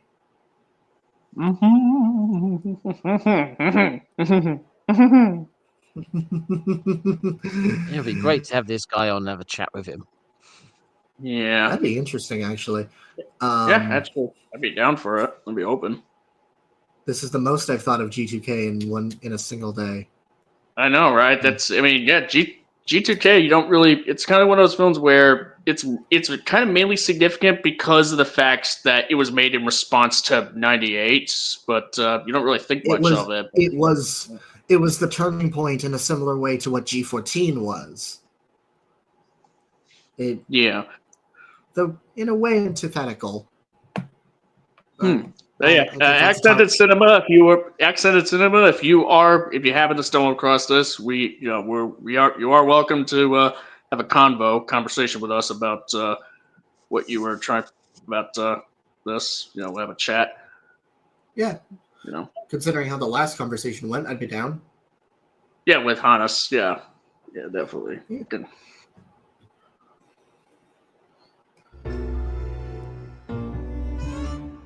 When Charlie Chaplin was making The Great Dictator, a movie that satirizes and condemns Nazism, it was met with pushback. According to his autobiography, he was warned by United Artists regarding censorship, and I've not read this. Halfway through making The Great Dictator, I began receiving alarming messages from United Artists. They had been advised by the Hayes office that I would run into censorship trouble. Also, the English office was very concerned about an anti-Hitler picture and doubted whether it could be shown in Britain. But I was determined to go ahead, for Hitler must be laughed at. Good on him. He ended up regretting the picture because he didn't know the full extent of what the Nazis were doing. Yeah, it's one of those things of what was the film that never got released about the clown in Auschwitz? The day the clown cried. Yeah, it's like one of those things of like you're making fun of something that's terrible in an attempt to like make light of it and make that. But it's like but then it's too tragic. It's a little bit too tragic to make fun of. Well, I mean, supposedly the end of that film was supposed to kind of try to retain like that tragedy, pretty much. But yeah, like ultimately, like the road leading up to that, it's it's kind of rough. Like especially when you try to make light of it at first.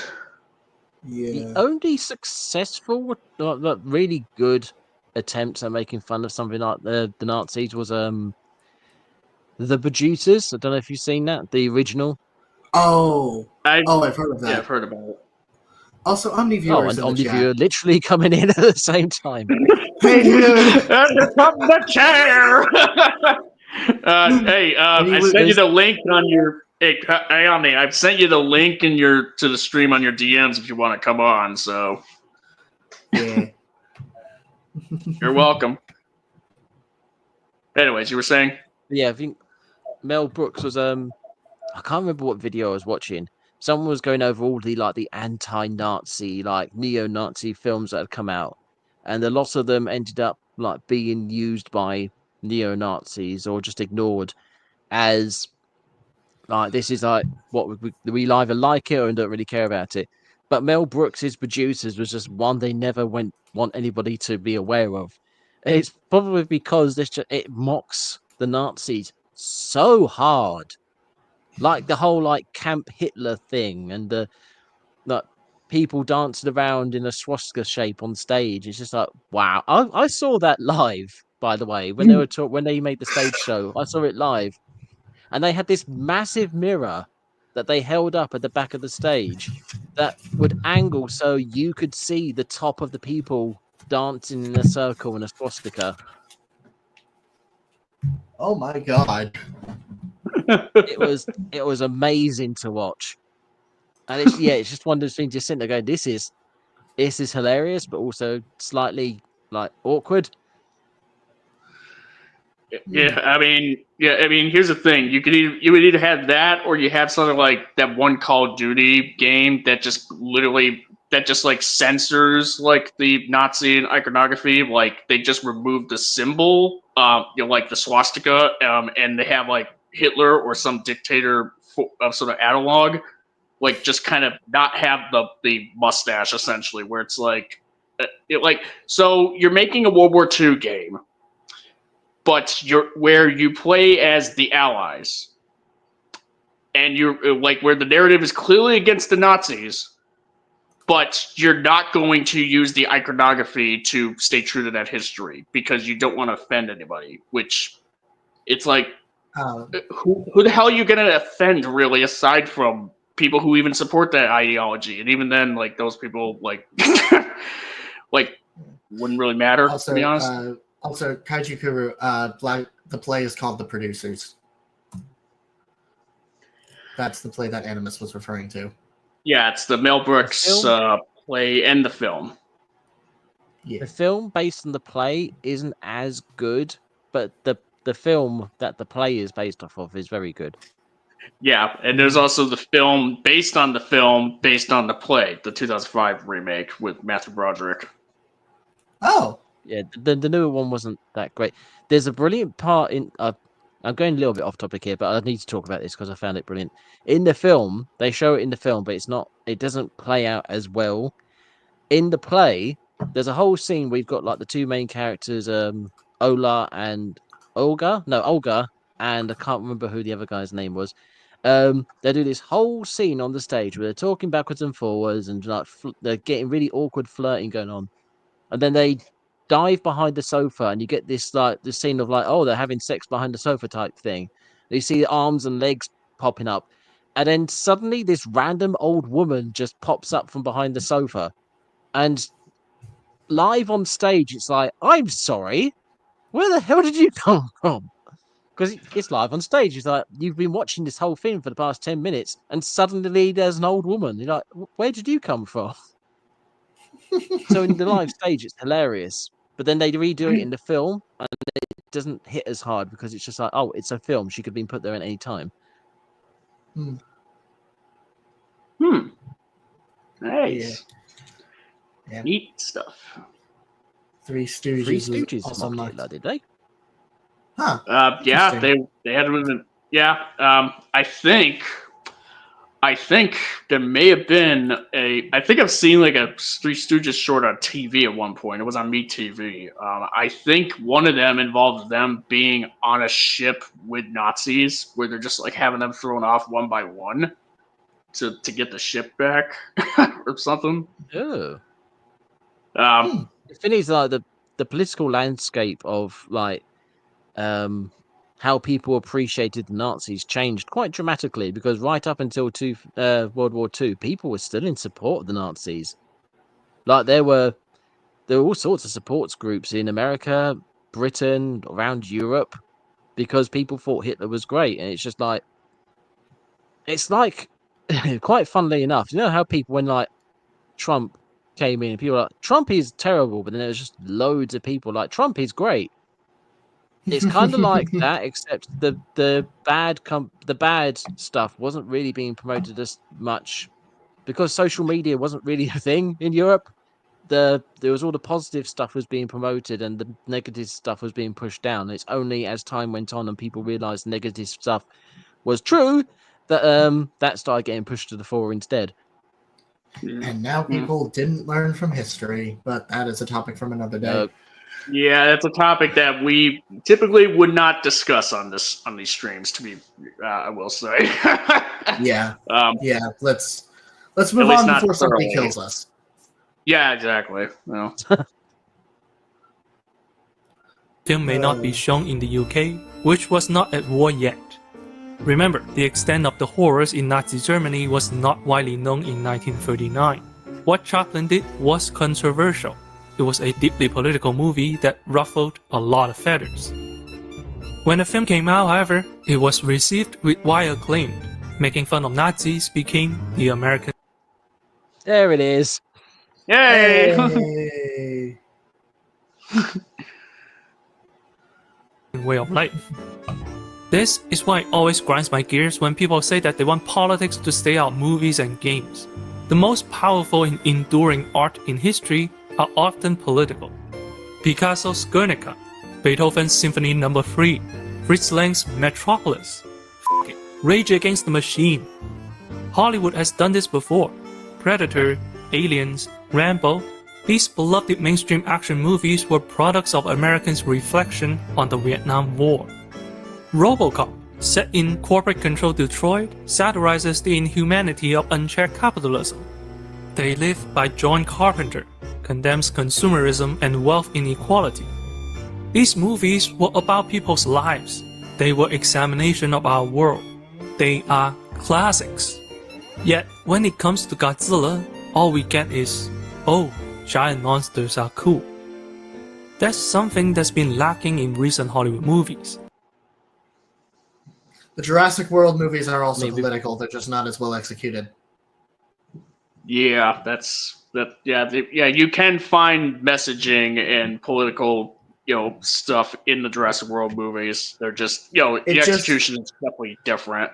Fallen Kingdom, you could argue, is the most blatant of it. Like, considering that Toby Jones literally plays a character who looks like Trump. Yeah, say what you will about the film itself. I personally like it, but it's definitely there. Same with Dominion, despite its poor execution, and Jurassic World is literally just an extension of the first film, applying the okay, but what if the park actually did happen mentality into fruition, saying, oh yeah, if the park did actually get off the ground, things would have still gone awry. Yeah, I mean, the details of how it lines up, in terms of congruence with the world building of that we know up to that point in the Jurassic Park universe, it is definitely a topic that would be worth discussing on a stream of itself for sure. But yeah, that is kind of the point of that. Also, we got earlier. Hey. Yeah. Not sure how long I'll stay on, but I'm just curious to see what this video was actually about. Yeah. You missed some stuff. You've but only got also a couple minutes left. What? Oh, only a couple minutes? Really? Oh, looks yeah, like it's 9:15. I think the video is 11 minutes. looks well. Well, I mean, we can discuss it afterwards. sure. Yeah. I would need a bit of extra context. I probably should have watched this earlier. I've been very busy all week. You're fine. That's all right. Just a quick thought on the Jurassic World series. That the first Jurassic World was militarizing natural resources and going too far with consumerism to the point of harming the public. I suppose you could class those as thematics. Fallen Kingdom, yeah, you got the whole Trump thing, and then I don't even know about the third one. Well, I suppose the third one is it's like harming other people, harming the world to bolster. It's basically consumerism and capitalism again. Yeah, it's a redux of Jurassic World, just not as well executed. Yeah, that is the Jurassic World series as a whole. Thematics badly executed.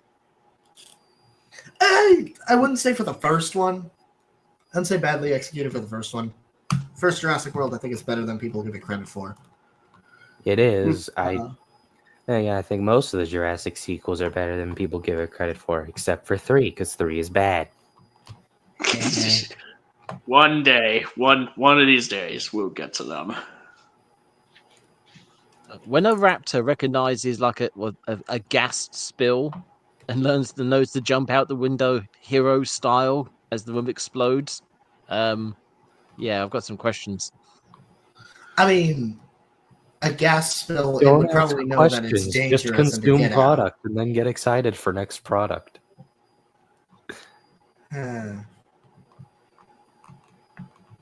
Studios are so afraid to upset a politically divided audience that blockbusters have no bite. Somehow, reality itself has become a controversial topic, so much so that our movies don't even want to talk about it. Until America has the guts to see itself in the mirror and examine itself, Hollywood Godzilla will never be a classic. Go read Project Nemesis. Well, it's the Godzilla films of America don't want to examine America or self-examine America. So the first film is literally Americans just wanting to nuke things to solve their problems. Like, quite literally, Exactly. you could say that 2014 is like this. The literal second they get involved, they make the situation 5 times worse by, I don't know, leaving a nuke in one of the most highly populated cities in the country. Exactly. Yeah, like, The literal 2014. the literal main focus of the climax of the film isn't the monster fight.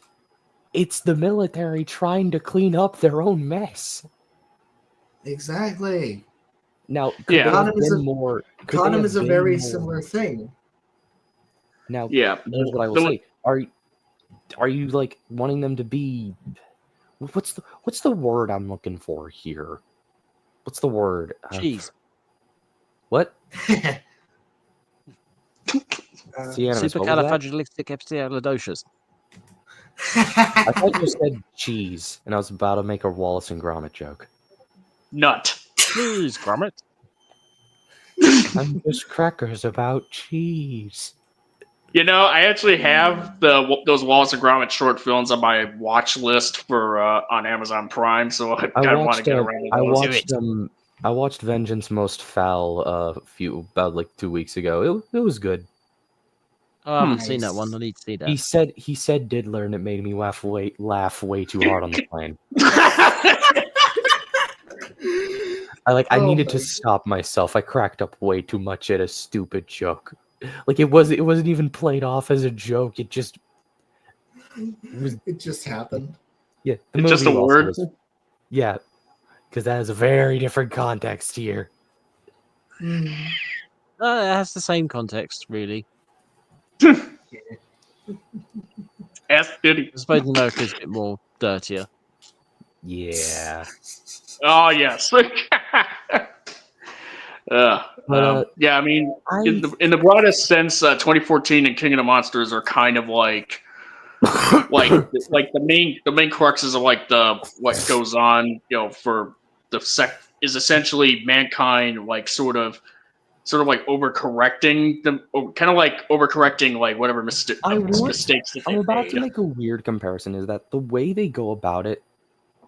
I don't know why, but I feel like it's handled with roughly.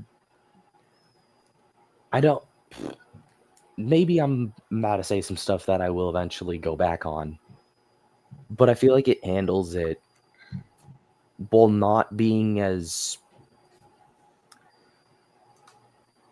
It's like it manages to criticize America, and, you know, just humanity trying to get involved with this stuff, and by extension, specifically the U.S. and its military, without being preachy,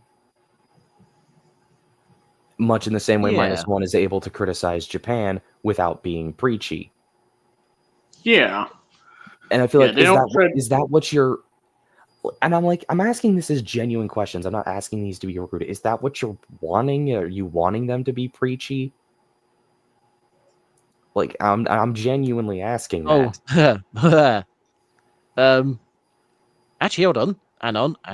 Let's see if I can find it. What time are we at now? Oh crap! I just moved it. We're at about the 10-minute mark. Let's see if I can. I'm not find saying it. that because No, that's. Let's see if I can find. the hazmat suit, the earthquake and the tsunami, the disaster, and Japan relationship, real world events, Hiroshima and Nagasaki. While it certainly drew inspiration from that, the film had a much more pointed purpose. Godzilla came out in 1954, back when the US was conducting nuclear tests on Bikini Atoll. The location is closer to Japan than it is to US mainland. It was as if the US was flexing its reach. Tragedy struck on March 1st, 1954, when a Japanese fishing boat was exposed to nuclear fallout due to one of the bomb tests. The resulting radiation burn is too graphic to be shown on YouTube. One fisherman would die during the treatment for acute radiation syndrome. This event shook the nation of Japan. The opening scene of Godzilla emerging from the sea and attacking a fishing vessel is a direct reference to this real-life event. Godzilla would proceed to island hop before invading Japan mainland a la Operation Downfall. Godzilla isn't just a film about the terror of nuclear weapons. It was a protest against the US. Ooh. There it is.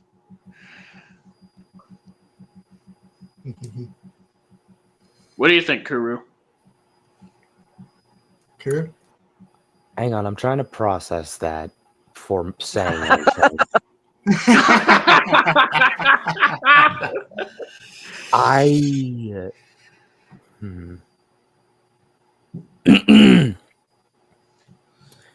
Hang on, pull up Omni's most recent thing. Okay, here we go. Because that just made me think people who insist that art should be political usually do on persistence as long as they appreciate what they want to hear. Very, very common Omni viewer W. Yeah. There's something else I would like to add to that. And I've said this before. All art can and will be made political by the audience that sees it. I mean, yeah, it's all about interpretation. But going back to this, when he puts it on paper like this, I can definitely see where he's going. But island hopping is a stretch because he mainly just goes to Odo Island, gets literally depth charges put on him, and then decides, y'all are at the top of my to kill list. Yeah. Like, That's... I want to say, I want to be respectful and see that I can see where you're coming from, but this feels like a stretch. It feels like something to fuel a narrative. Yeah, Like, that's what this feels like. The way he's saying it, especially the proceeds to island hop, really only having one example of him going, he doesn't even really island hop. Yeah. Also, hi, Art Shade, another friend of mine. I feel like it's a protest against the U.S. I agree with that to the extent of Castle Bravo. That is it. The rest of this film is about the very serious anxieties about both, you know, just that entire incident, the Lucky Dragon number 5 incident, and also the fact that this film was right at the start of the Cold War. Now, granted, Cold War stuff wouldn't get to that extent until Return, but doesn't change the fact that that is the historical context here. Yeah, like 54 was the 54. If there was any like references to the Cold War, subtle or otherwise, like Return to Godzilla just kind of builds upon that foundation and expands on it further. In terms of like, especially looking at it in looking at how everything's been looking in retrospect with the Cold War, considering how it's been like by the time you get to Return to Godzilla, it's been decades into the Cold War. Correct. It's actually something I was going to mention earlier, but I was waiting to see if he mentioned it, but he didn't, so I'm going to mention it here. Already said about the scene that was cut from the American version of Godzilla, where they talk about the radioactive wells and the radioactive rain. They also cut a discussion on a train between a couple of people, and it's like a very casual conversation about the things that are currently happening to them. It's the sort of thing you would see nowadays with like the COVID stuff or whatever. It's a woman talking to two guys, and she says something about first radioactive rain, then irradiated fish, and now an irradiated monster. What's going to be next? And again, it's one of those things of, okay, the radioactive rain we've heard before. radioactive fish? Where the hell did that come from? And again, it's just this is what we're dealing with in real life in Japan, and they just put it in the film, so they don't feel the need to like explain it for other audiences. But yeah, that's what the Japanese were dealing with at the time. They just put it in the film, and then America was like, at the time we can't put that in. Japan.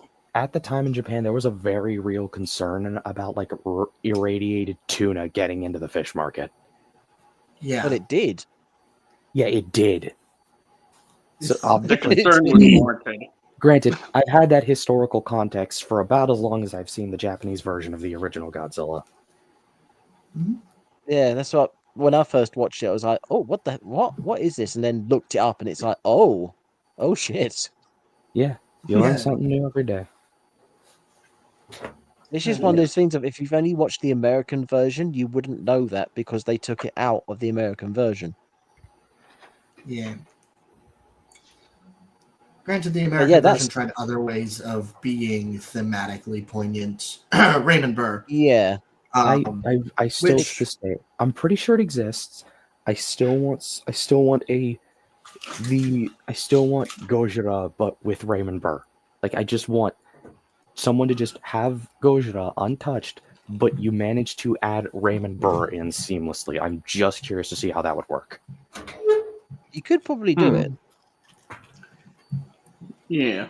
I don't want to say it would make all the scenes are from the film, so yeah, so I think it would just be a very interesting conversation. And I think the dichotomy between the two different endings, you could have that both Dr. Yamane's speech, but then contrasted with Raymond Burr's whole "the menace is gone, but so is a good man." Yeah. You would have to like kind of try to work. Sorry, you go ahead. I think that could make for a really interesting, I don't know. Yeah. I think that could make for that should be. It's a clash of opinions. You'd have Raymond Burr's first because he's just like reacting to exactly what's happening right in front of him, and then as he finishes, it goes to Yamane, who's just like, "Well, I think you'll find."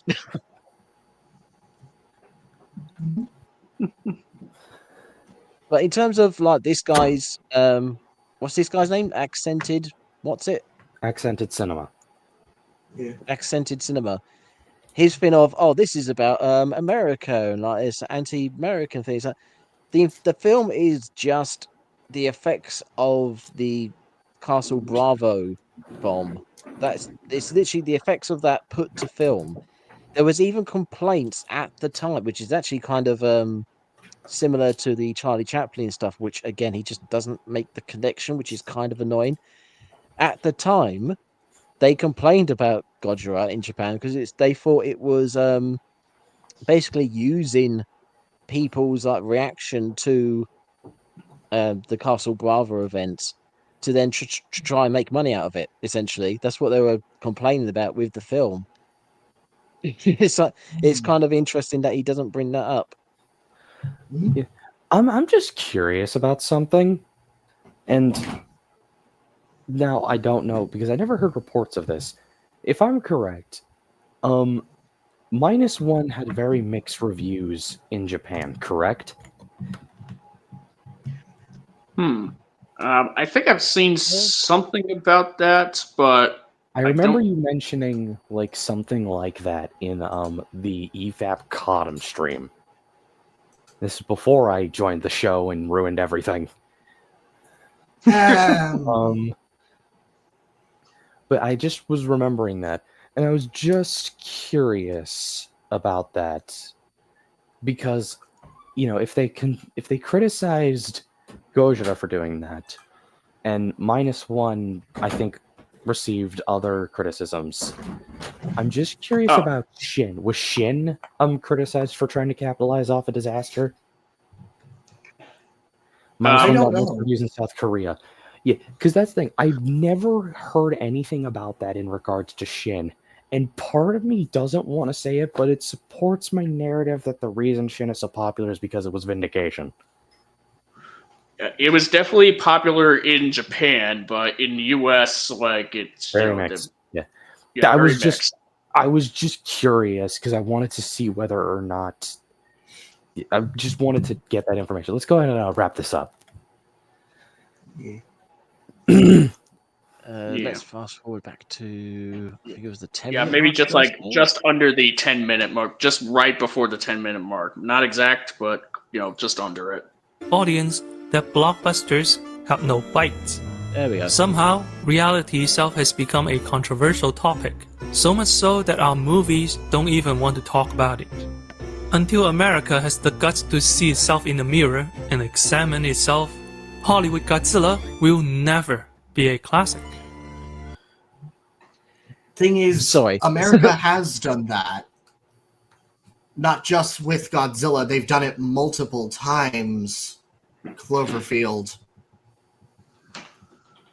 Something Project Nemesis, something Cloverfield. Well, Cloverfield wasn't being critical of the U.S. per se, pretty much. It was No, just but it kind was of like, introspect. No, but itself was introspective on a disaster in a similar manner to what Gojira was. yeah, it was kind of like And then- Cloverfield kind of did what Gojira did and what Shin kind of was like ended up doing down the line. And then Project Nemesis, I'm going to go into this in my essay, but Project Nemesis is in a similar manner to Shin, a criticism of the Americans shoot first, ask questions later mentality, and how that completely backfires. Considering it is such a prominent plot point that nobody actually listens to the people who are actually, dealing with the monster and studying the thing. And it's only when they do that the creature that they can finally deal with and get rid of the threat. Instead, when they immediately fire their weapons at the wrong spot, things quite literally blow up in their face. By that I mean Nemesis levels an entire city block. Well, actually, not That's a a city, similar not a city sort of thing block. to minus one, Actually- sort of, in that Godzilla pops up on the island and then someone shoots him in the face and he starts getting a bit brutal. Yeah. Also, I'm liking the discussion between Omniviewer and Rose Puppy Rose. in the comments here. Yeah. They're saying about a flower being political. It just reminded me. I'm rewatching the Last of Us season 1 in preparation for season 2. I just released a video on it. It's not got many views. That's all right. There's a clip in there where they show, in the game, where like a rabbit comes out of hiding, and then literally seconds after popping its head out, it gets shot with an arrow. It's like, that could be some kind of political statement about the death of innocence in a brutal world ruined by blah, blah, blah, blah, blah, blah. Or it can just be somebody hunting a rabbit. It's entirely It just up to depends on the interpretation context. or how much you want to look into it. Yeah. There's also context. Yeah, context as well. I And disagree yeah, with it's the all exactly that. It's just like you can interpret stuff from stuff, or you can't. Sorry, I'm talking over. Yeah, the best quote I think is art can be made political, not is. King Kong is a pretty big example of this. The intention behind King Kong was to make a fun adventure film, but a lot of people actively made that movie political because of reinterpretation. Something racism. Yeah, that. Yeah, it's like meant to be like a big movie with pure spectacle, pretty much. With with like a tragic Beauty and Beast type of story at its heart, essentially. But yeah, you kind of did. Yeah, it's just that down the line contemporary, down the line, like people have kind of like reinterpreted certain elements in it in the story, and that gets into the discussion of death of the author. One thing that I've brought up multiple times, and Rose and Archie, you'll know this. I brought this up in my history of art and visual culture class a few times. What if because we discussed like ancient artworks and the intention behind them. I just posed the question, what if they just wanted to do this for fun? Like, what if there was no inherent meaning? Instead, it's just, oh, why don't I said this as a joke, but I kind of mean it. What if you just wanted to casually revolutionize artwork, because why not? Sounds like something I would do.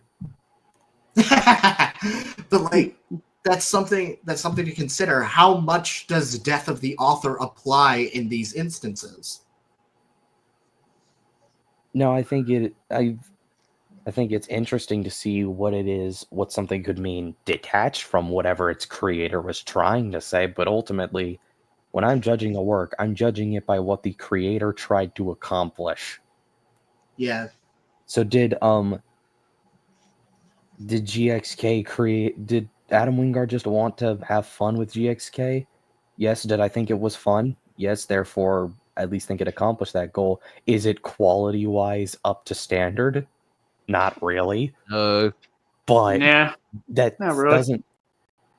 But that's that. -1 was trying to critique the old Imperial Japanese army and all that.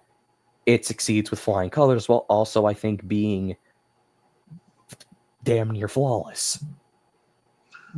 Yeah, like it has its critiques in there sprinkled, throughout the film, and it's that sort of like thematics, that sort of like political thematics is pretty much a little more prominent in -1 than whatever one could interpret was in GXK, because there is like the whole thing, and there's a whole like thing in GXK where they talk about how like the Iwi people in the Hollow Earth like they mentioned, like, oh, if Bernie like puts this footage out, and all of that, like it just kind of like exposes them to, like the upper world kind of expand, their expansions and whatever implications that could come of that. The problem is that GXK only touches on it. That's the most that it touches, that it goes to really touch on that, because the whole thing with the Hollow Earth being left unexplored, and now you have this Iwi civilization there, like what sort of ramifications could come with the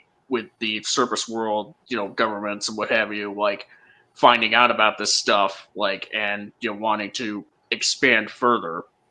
Like, unfortunately, I mean, granted, a sequel to GXK could expand on those things, but GXK just kind of brings it up, but only brings up the possibility of it, but it's only like with a very light touch. It's like sticking a pinky toe in there just a little bit, and it's only like not even 1% of the movie, to be honest.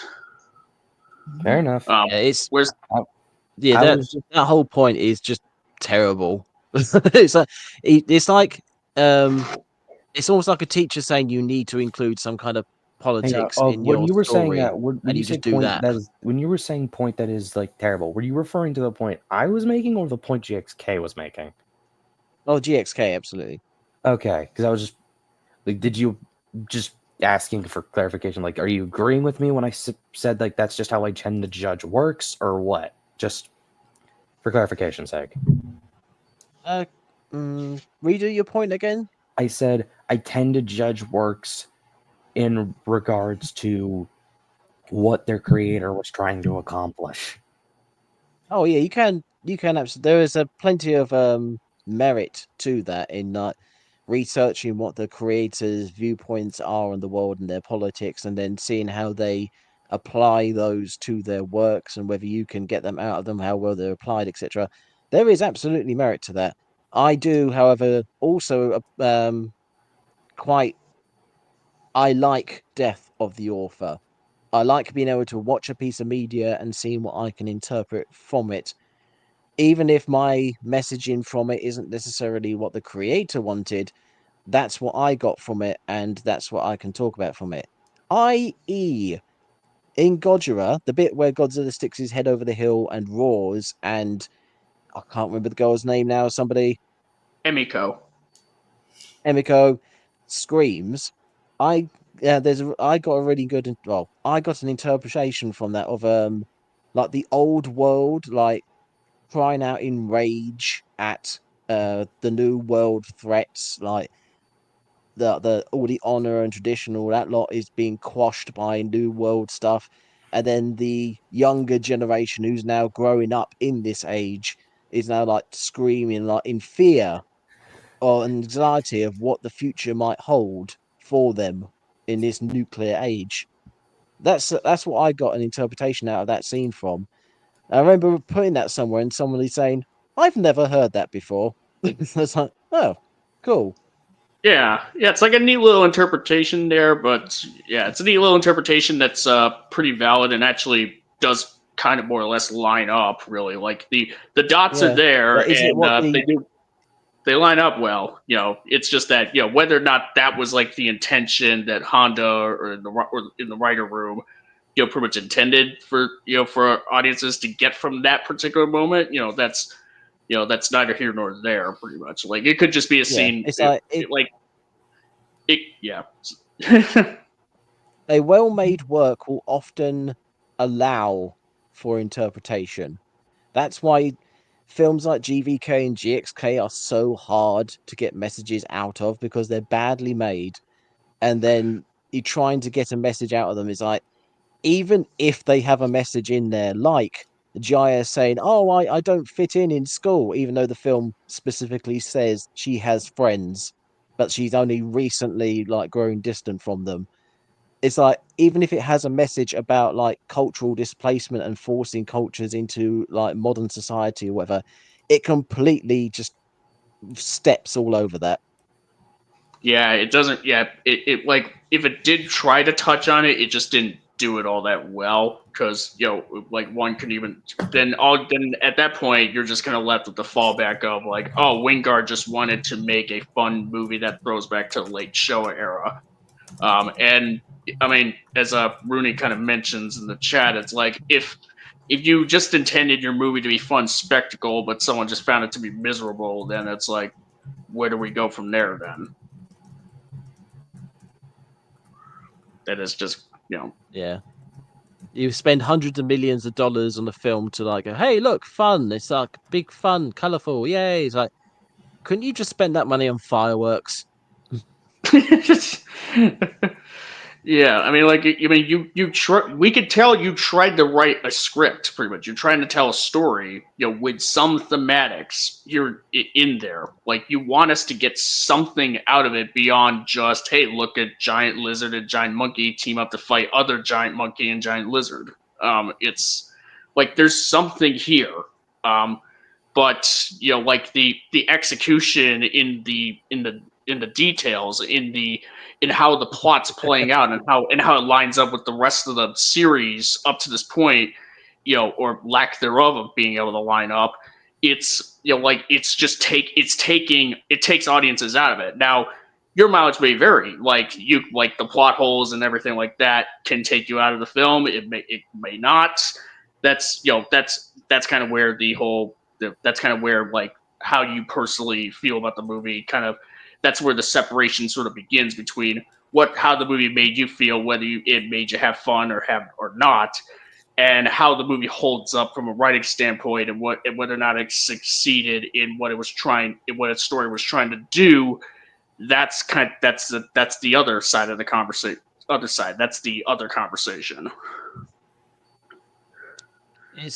Here's a really good example of like what most people will probably call like a cheesy old like monster film. One of the Sinbad films, I can't remember which one. Seven the one with the Voyages, Sinbad? Cyclops in. I think that's Seven Voyages. Last Voyage. Oh, Seven Voyages. There's a bit where the wizard is like leading a couple of like ruffians like to his around the island, and the ruffians go, "What's that red water over there?" And the wizard goes, "No, don't. That's poison. Don't drink it." And then they carry on. Later, they come back, and one of them drinks and goes, "Oh my god, this is wine. This is like choice wine," I think he says. So they bag a load of it up. He's like, "Oh, so he was lying to them. This is actually really good stuff." But then they get really drunk and wander over to, I think it's either the dragon. I think it might have been the dragon. I can't remember. They wander over to a monster and get killed. It's like, oh, so the wizard wasn't lying. And yeah, technically speaking, alcohol is poison. It's like the wizard was on point. Yeah, I just like that. That is something really simple and straightforward in a film that most people will probably consider to be rubbish, or like, oh yeah, it's like cheesy monster film stuff. It's like you can do that in a film really simply, and somehow GXK doesn't. Yeah. Also, I'm liking Minecraft World arguing with his own friends in the chat. I'm just looking. I'm just looking in, like, because, like, this is an interesting discussion in its own right. The whole all art. I feel like this is just. I'm enjoying this. I feel like we needed just a chill discussion after everything. Yeah. I just love the fact that you've gone. Art isn't inherently political. Immediately afterwards, your friend goes, "Art is inherently political." Oh. And look, I agree with Minecraft World. I will make note that a lot of my favorite works, just ever, are definitely political. Like, fucking, my favorite movie ever made is Jurassic Park. I would say that definitely could have political, like, meaning depending on how you want to look at it. Jaws is my favorite horror film. That definitely has politics. Godzilla -1. Persona 5 Royal is very political. For me, films like Cottam is debatably political. How to Train Your Dragon. I think when we were evaluating the politics of the Godzilla series, I think we both agreed that film could be taken as political. Yeah, very much. How to Train Your Dragon has a lot of debatable political elements. Jurassic Park, you've stated. -1, you've stated. A Quiet Place, not so much. Kasaibu, pull up Kasaibu's most recent comment. This one? What's the political message of Snow White 1937? The political message is that I want the evil queen to step on me. Oh. Which one? What about the new one? Like with Gal Gadot? No! The old one. I want to step on Gal Gadot, as in put my boot to her throat. Damn. Oh, man. What was it? Magnificent Seven. What's the political watchamadoodles about that? Haven't seen it. I think like another example, like if we're to also like tie in the death of the author sort of thing. I mean, we've talked about. Godzilla versus King Ghidorah has been brought up pretty much as a film that you could absolutely pull death of the author sort of in. Like even if Katsuki Mori like didn't intend for that movie to have like sort of like a neo-imperialist undercurrent, like the fact like there's things about it in the story, elements in there that just line up either like too conveniently for you to not potentially just be like, this could be interpreted as neo-imperialist if somebody wanted to look for it, whether the writer intended for it to be there or not, whether the writer just intended for it to be like a fun sci-fi time travel story, with Godzilla and King Ghidorah being thrown in, and with a cyborg Ghidorah thrown in at the end, or if there is like a message there. Also, that, also to Rose's point and Artshade's point, technically, symbolism is important, yes, but it's often with death of the author, it's often attributed after the fact. I feel like the original intent needs to be taken into account into discussing it. Yes, all art can be political, but just because King Kong is portrayed in the way that he is doesn't mean he is an allegory for the black race being taken from their home and being put into slavery and all that. King Kong. I don't want to project here, but isn't it kind of racist to associate black people with the big monkey? Yes. In a way, yes. I didn't know that. I mean, it's almost like Critical Drinker didn't know it either. You're the one associating black people with apes. No one else was doing that until you came in. I was just here watching the big monkey fight the big dinosaur. Yeah. Again, what if we casually just wanted to revolutionize art? What if the piece that revolutionized artwork as a medium was made for fun? A Trip to the Moon was made as a spectacle. There was zero political intent behind that film. I am now genuinely curious to see if you could pull some kind of political meeting from Gurren Lagann. Maybe the second half you could. Probably. Actually, no, you definitely could. Let's try and finish this. We've been yapping for like 30 minutes. Yeah, well, I mean, it's kind of relevant in terms of it's a relevant topic, but it's really good. Yeah. Oh my God, Rose Puppy, how? Sorry, Omniviewer just asked her just explain the symbolism of duck season, rabbit season, and Rose said, "I don't know." Sorry, how do you not know that? Don't know the original intent. It's a continuation of her previous comment. Also, this is part of the reason why someone can have political intent, but it can also be interpreted in the complete opposite. Point is, subconscious beliefs influence the art they do, even if we don't know the original intent. Okay, I read one comment, didn't see everyone. Cool. Okay, Yeah, I'll let you off. Yeah, it's above. For now. Anyway, let's finish this video. Yes. Don't let Animus get his tentacles on you. No! Remember the question at the beginning of the video? Now you know the answer. If your anime style is copied from someone else's, you will always be an imitation. But if you can derive an anime style from real life, then you become a master. The same applies to Godzilla. Can we apply the same argument to the films that? Can we apply the same argument to the films that you were portraying earlier? They were praising earlier. Has he never heard the term "standing on the shoulders of giants"? Yeah. Every single Godzilla film has inherently drawn from the original in some way, shape, and or form. Has been an imitation of the original in some way, shape, and or form. There is success, like, for lack of a better term, originality is dead. Well, I disagree with that notion, but I mean, yeah, absolutely. There are stories out there that just haven't been put to screen. That's all. Yeah, here's the thing. Like anything, like any story that you could pretty much pull, either in recent memory or 100 years ago or even 200 years ago, it's gonna derive from something. I mean, you can't even say something like a superhero movie could even be totally 100% original, because you have something like you pretty much have Greek mythology essentially to pull back. Greek mythology, Journey to the West, the Eddas. The Eddas, and the Epic of Gilgamesh. And there could be stories that specifically stories based around either Journey to the West or Helen of Troy, the Iliad and the Odyssey. Like, just those alone, you could Hercules. Yeah, and it's Heracles.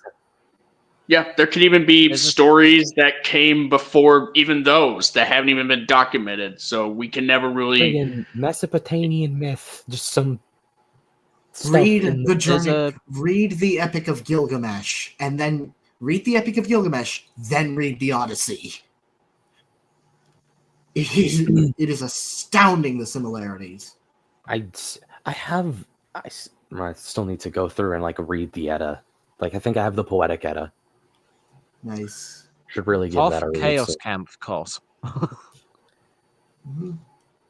One thing I was going to say, there's a story that I would love to be able to write about somebody in medieval times pretending he was a royalty by saying he was a descendant of a lineage that no one could really prove didn't exist anymore. And it's that could be. I'm trying to flesh that one out and trying to think of more to it. And that's entirely inspired by a video from I can't remember the name, Chronicle something. Basically, that there was a census in 988 of Welsh kings, and in it there's a 2-person lineage. One of the names doesn't make any sense. It's this isn't really a name. This name does not exist anywhere else outside of this census. And it's potentially referencing a king that may or may not exist, but no one can prove whether it is or not. It's that's a really interesting story that could be made. But if it was written down, if it was made, that would be original and, according to this guy, masterful. But if it's not popularized, if it's not shared around, would you call it masterful? Who knows? I don't think it would, but that's just my opinion. Anyways, also to Rose, enjoy your class. Thank you for staying on at this. That was actually a really fun detour, and pointing out the whole political stuff. Yeah. Anyways. Right, last minutes, come on. Yeah. The same applies to Godzilla. To realize the series' full potential, we have to look to the real world. So, here is an idea. What if Godzilla represents Nazism? Once a significant force in the US in the 1930s, it was defeated, but then regrew and begins terrorizing the modern-day US. What if Godzilla represents the American foreign policy in the Middle East, a monster of America's own making? What if Godzilla represents the COVID pandemic? It marches from China towards the US, causing a disaster made worse by denialism. I'm gonna let. Is it cringe? Does it make you uncomfortable? I'm reminded of an old Godzilla concept that I did for one of the pitch streams that was basically that. Like, my response is, then you run into another problem by doing this. Sea fever. No, I was saying now you run into another problem with this. I see the point he's trying to prove here, but you're forgetting in this is that Godzilla always tends to mean something is. How are you going to tie those meanings back to his actual origins regarding nuclear power? How are you going to tie those back in? Because exactly. Those aren't really like if you're gonna make like I don't know somehow. I don't see how those meanings can get tied back into Godzilla's nuclear origins or the environmentalist secondary themes. I think of the this closest film, I could think of would be the Nazism. Like, are we gonna make the little Shin Godzilla people coming out of his tail allegories for Nazis? If that's the case, I will send you to Jesus. if you do that, I'd be morbidly curious to see how that would work.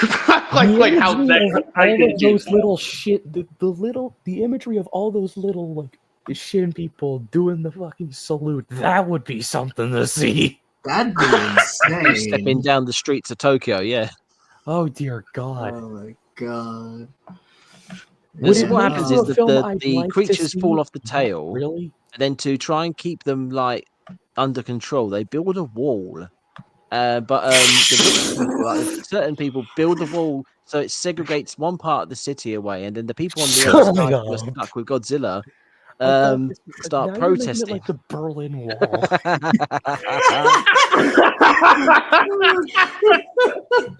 And now we just have the Shin people just doing mass protests. And all of this is in the middle of a romantic subplot. About one about one of the Shin people falling in love with a woman on the other side of the wall. Exactly. Here's the thing. No, we're calling this On the Other Side of the Giant Monster.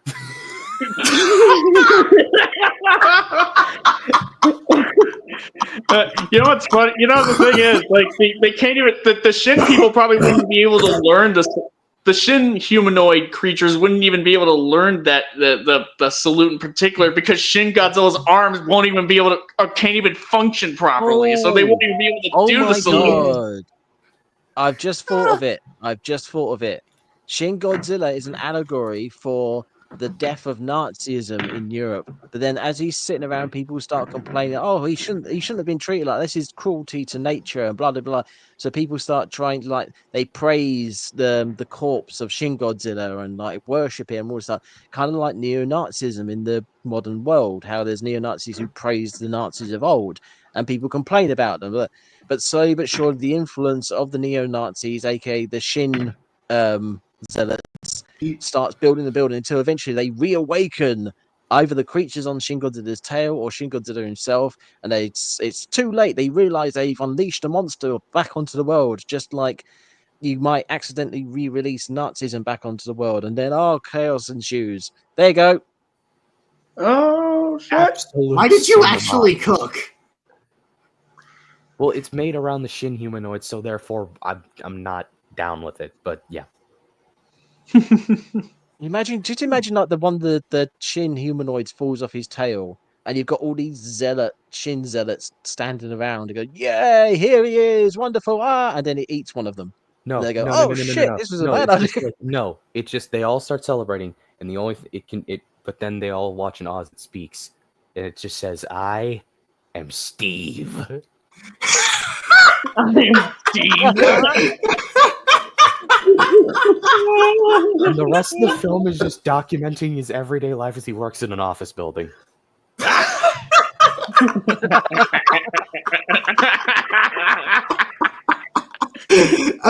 Okay, be honest. You would watch that though. Yes. No comment. Have you This goes for everyone in the chat, right? There's a game released on Steam recently. I think it's called Terror of Hemosaurus. Very Oh, yeah. tongue-in-cheek game. There's a line in it where you got all the cultists like telling the monster what to do, i.e. you. And at one point it says, "We need you to eat X amount of people to complete this stage of the game." And somebody says, Is that a good thing? And they go, "Yes, eating people reduces their carbon footprint."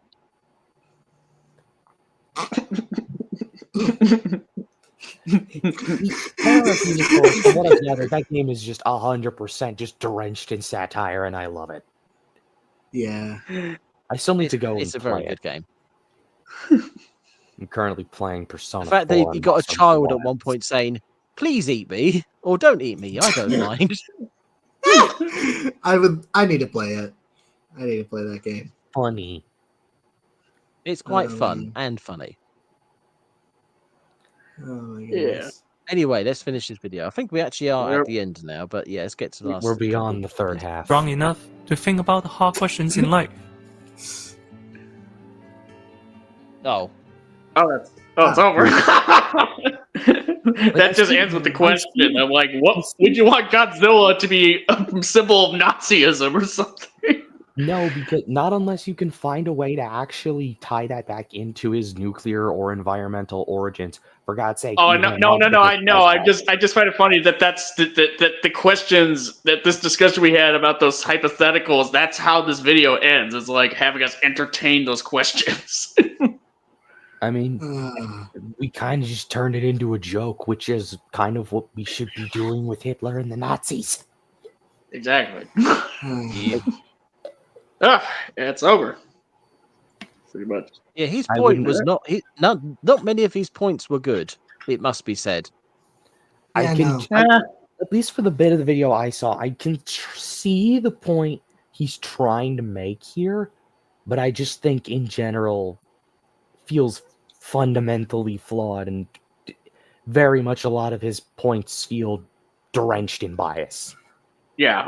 So Yeah. the thesis. So I guess I have no- we could say that his thesis statement about how America Godzilla is about Godzilla and Japanese Godzilla is about life is kind of not exactly the best executed. Pretty much, I would I'm assuming. I have no issue with bias as long as you acknowledge it. Like say, yeah, this is going to be a heavily biased piece or something. Something along those Godzilla lines. is a tool.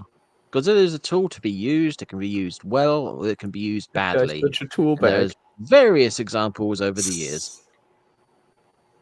Yeah. There's Yeah. It's just like it's just the thematic ignorance. But the thematic ignorance is prominent throughout this video because like the exact same points can be applied to at least half of the Japanese movies, including Yeah. the ones that he did praise. Yeah, like there's definitely like a good chunk of Godzilla movies that you could say are just like if the thesis statement's supposed to be like American Godzilla is about just Godzilla, like us watching Godzilla do what Godzilla does, whether it's fight monsters or destroy cities or something like that, just for spectacle's sake. And Japanese Godzilla is about life, meaning that Japanese Godzilla is about more than just watching monsters go smashy smash. When he even cites the later, I'm sorry. Like when I was just about to point to a very popular Godzilla film that would go against his point. Godzilla versus Mechagodzilla. Yeah, he uses that as an example. Now, he actually did use that. I like Godzilla versus Mechagodzilla. I'd say everyone in this room does. Yeah. This is not a diss against that film. This is just showing that even the Japanese are shooting yourself in the foot. We brought up G2K a couple times earlier. G2K also crossed my mind. Yeah, that one would be even more prevalent considering it's a far more recent entry by comparison.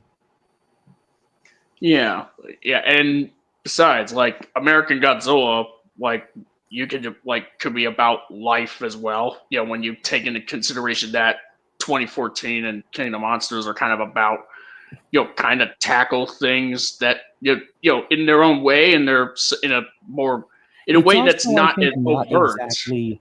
It's also granted, I'm not sure how well this point holds up, but American Godzilla films have only existed for 10 years. The Japanese Godzilla films have existed for 70. Well, if you count 98, then they've been around then American Godzilla's been around for longer. That was a one and done. I would say that it then started for a year, was put on pause. 1 year, then 2 years. So let's just be generous and say, but even if you count 98 or even the 94 script, let's just be generous. It still doesn't change the fact that the Japanese Godzilla has existed for way longer. No, that's true. Yeah. So what I'm trying to say actually brings up another point. I'm actually. So I'll let you finish yours. I was curious. What if American Godzilla and the Japanese Godzilla existed for like they were both using Godzilla to tell stories around the same time? What exactly would we have discussed? Say the volcano monsters concept actually did get off the ground and they started using Godzilla. Like both ends of the Pacific started using Godzilla equally. I don't think for different purposes. I guarantee more films that he wants to discuss life would exist. Mm-hmm. Especially considering what the West also went through. Like, I'd imagine a film about the Cuban Missile Crisis.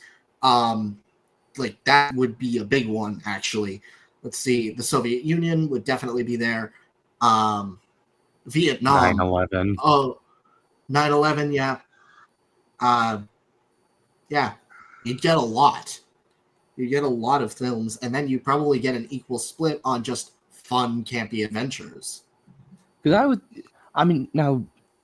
I think we had this discussion about just how many Godzilla films we would say are political versus aren't. I think the amount of Godzilla films we would say that can't have politics pulled from them, we generally had on one hand was the amount we could count. Yeah. Well, you mentioned, he even uses footage from, I even use this example where asking, how is Godzilla versus Gigan about life? How is Godzilla versus Megalon? How is that one, making you question life? Is it the over-reliance on technology? Is that it? I'm not even sure. I don't even know if that would be... Is that the one with the Godzilla statue? Yes, the cockroach people. And the cockroach aliens. Yep, that one. So that's basically pollution. That's Hedorah. Hedora's about pollution. Gigan's one. The cockroach ones.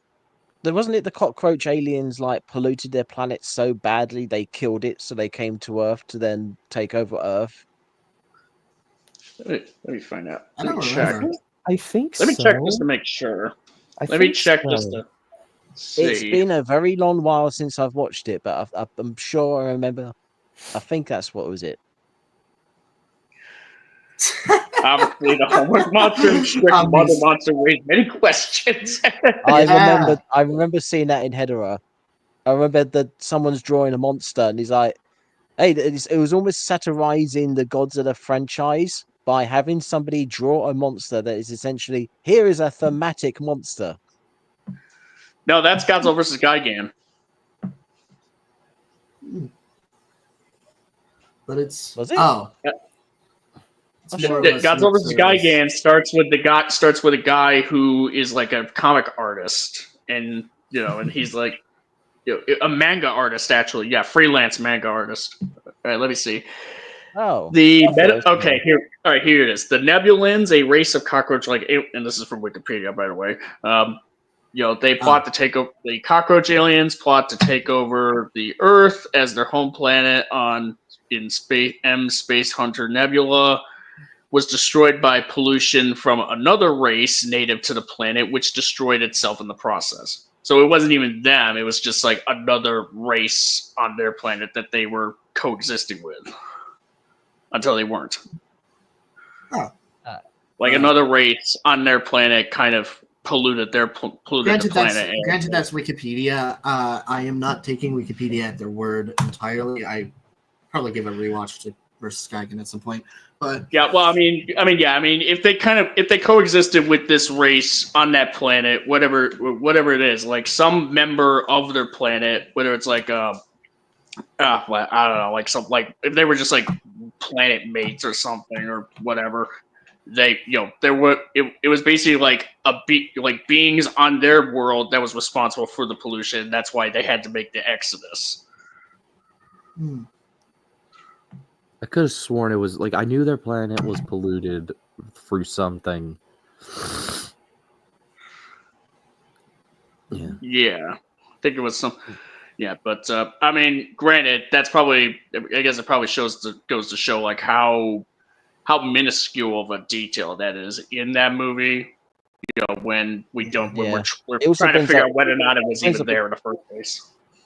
It brings up the question, just like with GXK, it's like how much politics, quote unquote, needs to be in a film so you can label it a political film? Because you can go full 54, which is basically the entire bloody film, or you can go Godzilla versus Gigan, where it's like, oh, we're aliens from a world that was polluted, and now we're here. Where it's like barely there, or if you want to go even further, versus Space Godzilla, where that political message could be, we should really stop putting stuff in space. Yeah, like what the hell? At the very end of the film. Yeah, I mean, yeah, it's Godzilla versus Space Godzilla. That might actually be the best example out there, where it's just a Godzilla movie with no message in it about life or politics or anything. It's just a Godzilla movie for the sake of being Godzilla. I completely forgot about that. Yeah, but then it gave me Space Godzilla, the big asshole, and I love it. Mm-hmm. The man crushed a baby.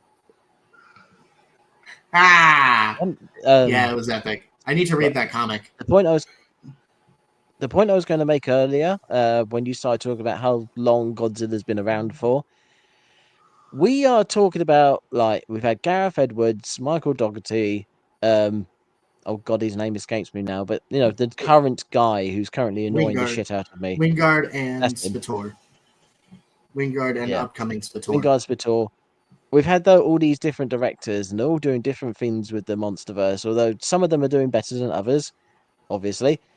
And he's like, oh, well, clearly, like, having the later ones are worse because they haven't got as much messaging, blah, blah, blah.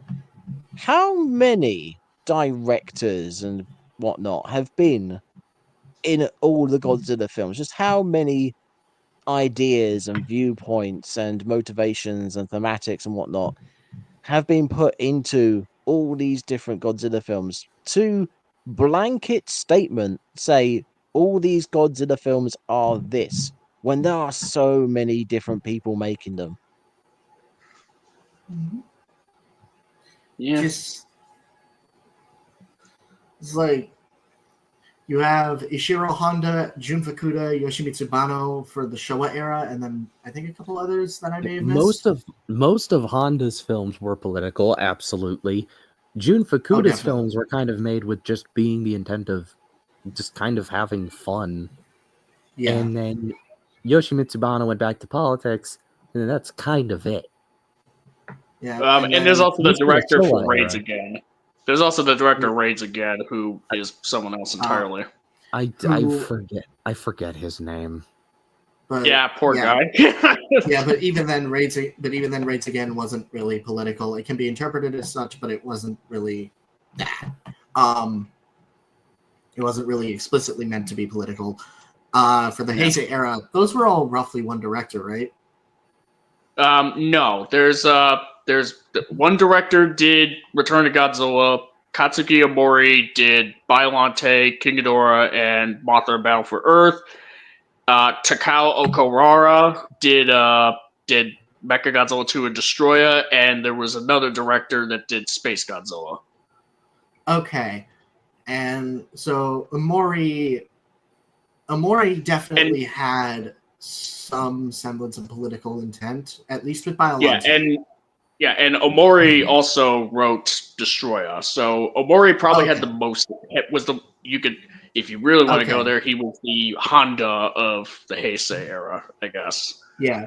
Though again, like execution wise, like Honda definitely has like the better track record in terms of writing good movies in the Godzilla series than Omori. And then, of course, for the Millennium era, we had one specific director for G2K, the directors for Megaguirus. I'm pretty sure Takao Okawara did 2000. Huh. Yeah, he did 2000. Okay, so Takao Okawara for G2K, the director for Megaguirus and the Kiryu films, were they the same director? Or Yes. Yes. Okay. For both Kiryu movies? Both Kiryu movies, yes. And Megaguirus. Okay. And Megaguirus, obviously. Shusuke Kaneko, my goat, for GMK. And then, who did Final Wars? Ryohei Kitamura. Okay. Different director from the previous ones, I think, right? Exactly. Yes. Yeah, Kitamura was a different director. Okay. So that is 1, 2, 3, 4, 5, 6, 7, 8, 9, 10, 11 different directors, excluding the Reiwa era.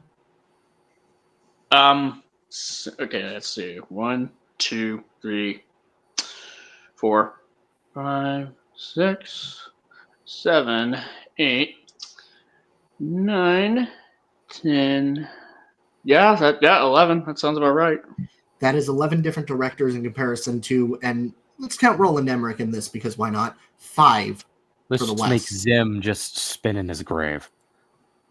Oh, hi. Hi, Omni. I just popped in because I had to make a different video that I'm currently working on, but I do have a little space to pop in. And a thought occurred to me about the whole how political does something have to be for it to be considered political question. Well, how many of you are familiar with that classic cartoon, The Adventures of Rocky and Bullwinkle? I've heard of it. Not very. Well, first of all, you should watch it. It's brilliant. But one thing about that show is it was released. It started in 1959, ran through the early 60s. You could say it is very much steeped in the Cold War because the plot of nearly every episode involving the main characters has them unwittingly getting involved in international espionage, where these two not Russian but totally Russian spies are constantly trying to get something important from them to give them the edge. So you could say it's political in that way. However, when you actually look at what the stories are about, they rarely have anything to do with real world politics. That they're trying to get some sort of anti-gravity mineral that's in a floating mountain, or there's this they're trying to crash the economy that involves redeemable cereal box tops or something like that. All these ridiculous things that don't really have any real world basis. But again, you could say, since it's inspired by the real world, there's that element. But is it actually political? Is it saying anything political? Not really. Okay. Yeah. I mean, I guess it's like if it doesn't like if the redeemable cereal box tops thing isn't really necessarily like a specific a metaphor for anything specific, maybe just something general, I guess. Yeah, it like that whole plot was like it was supposed to be a joke where you think, oh well, the stock market is supposedly with all these different investments and anything, but it's actually just cereal box tops, which have like nothing to do with the economy at all. But there's this secret cabal in the show that somehow has that controlling all of the world's economy. So it's supposed to be ridiculous in that regard, but it's not really saying anything specifically about reality. And if you apply that to the context of a Godzilla movie, well, you look at something like Godzilla versus Megalon, okay, nuclear testing in the Pacific is what motivates the Seatopians to send Megalon up to the surface and wreak havoc. But is it really actually saying anything beyond that? Anything that that isn't just beyond the generic, oh, nuclear testing is bad sort of thing? Or is it just a weird, campy romp? First and foremost. Yeah. There you go. I mean, that's just something I wanted to interject, at least. Yeah. Yeah. I mean, it adds to the point, so. Yeah, it definitely does. At the end of the day, compared to the videos that we've seen, this is nothing. Nothing compared to the work. No. Yeah. No. This is not Americans guys. We need to talk about the gay undertones of Godzilla versus Megalon's like 2-man parent couple. Yeah, we should. It goes deeper than that. You see, Megalon and Gigan are secretly a metaphor for homosexual couples in Japan. They're like the dark side. They're like the bad gays, you know?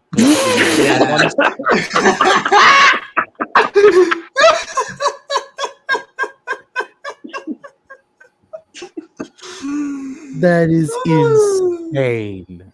It's like Rose. It's like Rose. If you're in the chat, you'll get the reference. It's like Wheeljack and what was it?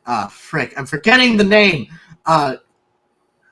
It's from Transformers Prime. You have Starscream and Knockout, and then you have Wheeljack and Bulkhead. You have those two. Yeah. So, well, here's the thing. That raises the question. Like, if you got that metaphor with Gigan and Megalon, but you have, like, the Seatopians, which Megalon kind of comes from there, you have, like, these women wearing KKK-looking outfits. So, that's so. What exactly are we trying to imply with that? Where do those fit in? Women are scary. That's what it's implying, and I agree. Women are scary. So then how does the Moai factor in? Giant Easter Island head, it's got to mean something. And Squidward doesn't live in it this time, so.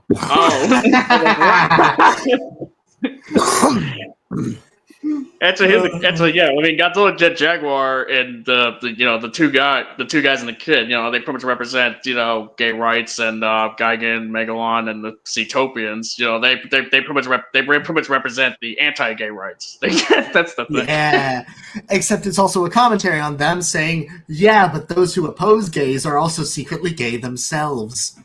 Yeah, I mean, look at Megalon and Gigan, just proving. Yeah, exactly. Look at it. They act like they're like frat. They're pretty much like frat bros, essentially, going like, yeah, well, hell with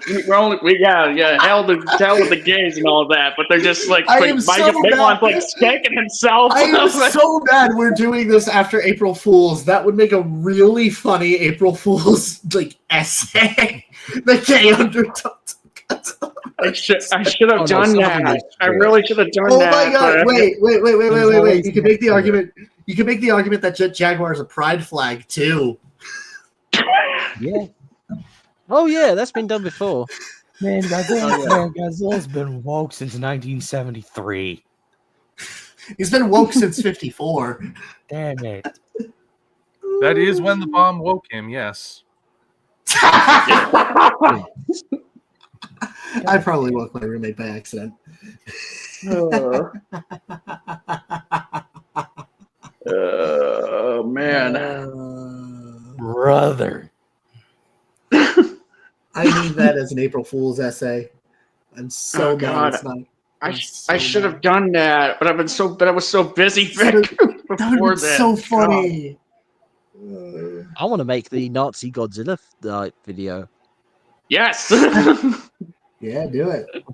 But That's terrible. I cannot just help with just the idea of just one Shin person just escapes the tail, and just the Cole or whatever celebrates them, and he just says, "I am Steve."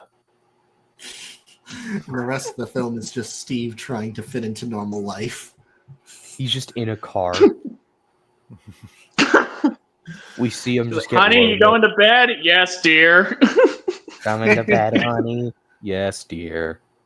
Yeah, like the movie ends with his wedding, and then we just get like a monologue. Like after those biopics, we just get a monologue of what happened after. We just learn he ate someone. I'm just loving the idea of just like the film ends, and then as the credits are rolling, you just get like snapshots of his life going up. It's like him in the suit, like really badly fitting suit inside of an office. So he's the man in the suit. Like, oh my god! Oh no! I'm trying to figure out if this is something Anno would do or wouldn't do. It's hard to say. I think Anno would do this as a If joke. you put him on, I think if you put him on enough substances, he would do this. Here's the thing. Actually, I probably would run. I don't think Anno would do that because as we saw in Shin Godzilla, he thinks like characterization, like multi-dimensional characters is like not his wheelhouse. Like he thinks it's lame. Which is weird because of Evangelion. Yeah. So I think we would need Yamazaki. We would probably have to need Yamazaki for this. We'd have to be like, honestly, I'd rather get Kaneko for this. Really funny. Just tell Honestly, them. I'd rather get Kaneko for it because he has experience in more slice of life stuff. So that could work. Yeah.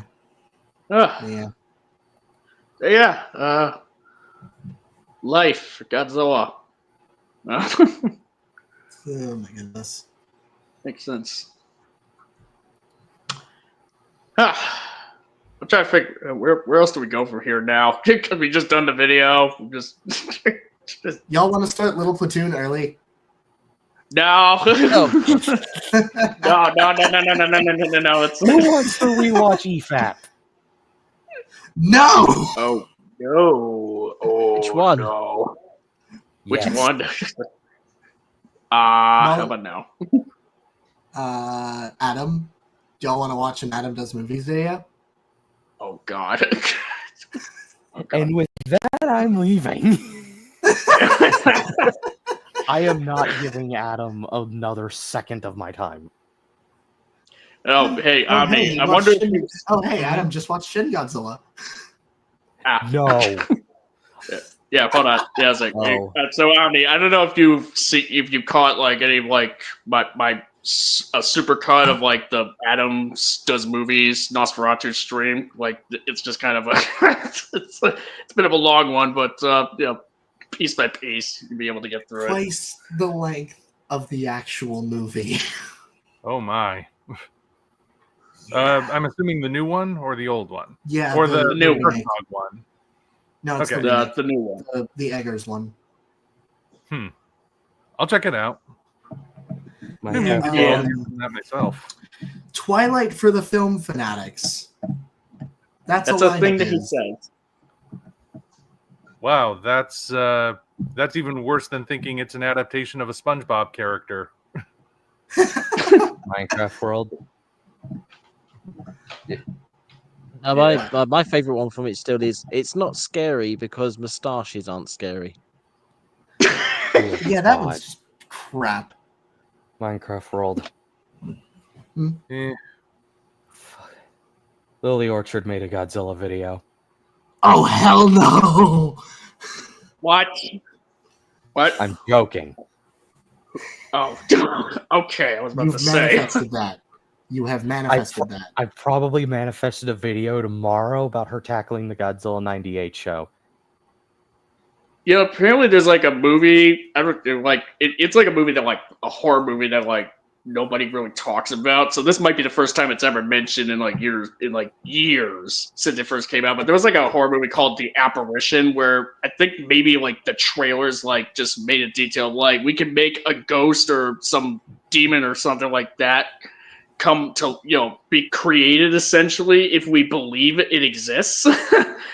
Like just creating it with our minds essentially. Like that's kind of like that's at least what the trailers got it across. Yeah. That's a thing. So we got Loud coming back. I actually read a. Novakin was awesome, by the way. But hi everyone. Oh, Omni viewers here. Hello. Holy shit. Yeah. Hi. He came right as we were probably about to end things, dude. Yeah. Oh, okay. So Novocaine you said was pretty dope. Yeah. Probably one of the best action movies of the year to me, if not the best. Nice. Like we still have a long way out, and turns out The Accountant is getting a sequel this year, so maybe that one will be the best one. Yeah, I've seen a trailer for that. I'm fascinated by the sentence Novocaine was dope. Yeah. No, like really, it's like. By the way, the CEO of Sex is in the movie, like Spider-Man's friend, like from the new Marvel movies. Is in this one. I didn't know that. Oh yeah. Yeah. I just got out. So I guess you guys just finished. How was it? How was the video? Not terrible. Just it's a video. It was one of the videos of all time. It's not still far from the worst we've seen. Yeah. Yeah. I wanted to mention this. When the guy was throwing up ideas at the end, he went, "What if Godzilla but COVID?" It just reminded me of OmniViewer's video. Yuzo? Talking about the COVID one. Yeah. I was going to make a response. I was going to make a response, but I've been like so busy in life, and then whatever I'm not doing in life, I'm doing about the GXK video, which is somewhere around the 60 or 70k mark at this point. But there is a film called Sea Fever, which came out, I think, in 21, like during the COVID pandemic, and it is a brilliant allegory for the pandemic. If you haven't seen it, go look it up. I think it's on Amazon, called Sea Fever. It stars Wonder Woman's mum and Batwoman's dad. I think they're the notable actors. But yeah, it's a brilliant allegory for the COVID lockdown. Huh.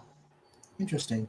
Also, yeah, Rose Puppy brought it up on a random note. I mentioned this to some of you, but we both had to make drawings combining my dream and her dream for a class, and a bunch of you were in it. Yeah, so Kuru alluded to it earlier. I had a dream once where Lily Orchard made a Gamera video. And so Zimcast teamed up with the Celtic Phoenix in order to tackle it. Omni, you were in the chat for that. Lau, you were in the chat for that. Animus C and Kuru and I were on stage alongside Rooney, Zim, Vic, Celtic Phoenix, Twilight Guardian, and Kaiser Shunnen. Go check out their channels. The discussion of the video turned into 3 6.5 hour long streams filled with pain and agony, where she committed multiple crimes of media criticism all in one go. I'm pretty sure you mentioned at one point, you swear you just heard me and Rooney scream at the top of our lungs, "Shut the fuck up." And we were less than 10 minutes into the stream. Yes. What is a Lily Orchard? What? What? What is a Lily Orchard? You don't It's a know? YouTuber that has very... I think she has very I don't know how to describe it. She has this view on media that's always like from a certain angle. That's a little bit. No one can figure out. Like- Not to mention, she is just also an objectively terrible person and an abuser on multiple levels. Weird thing. Yeah, there's this guy. Weird thing is, she started out in the Brony fandom. Yeah, that's the thing. Like she reviews stuff like She-Ra and all of that. She basically bases all of her media criticisms. It's like 50% directed specifically at She-Ra.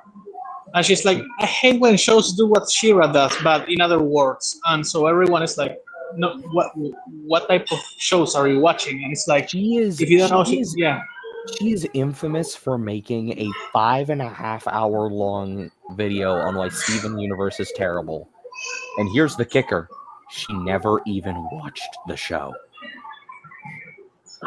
yeah. She talks about the I think I have never watched it either, but for what I understand, there's these bad guys that get redeemed, basically, and they committed like genocide or something. And she basically talks about it. 5 hours for someone that hasn't seen the show is like a lot. Fuck, it's insane.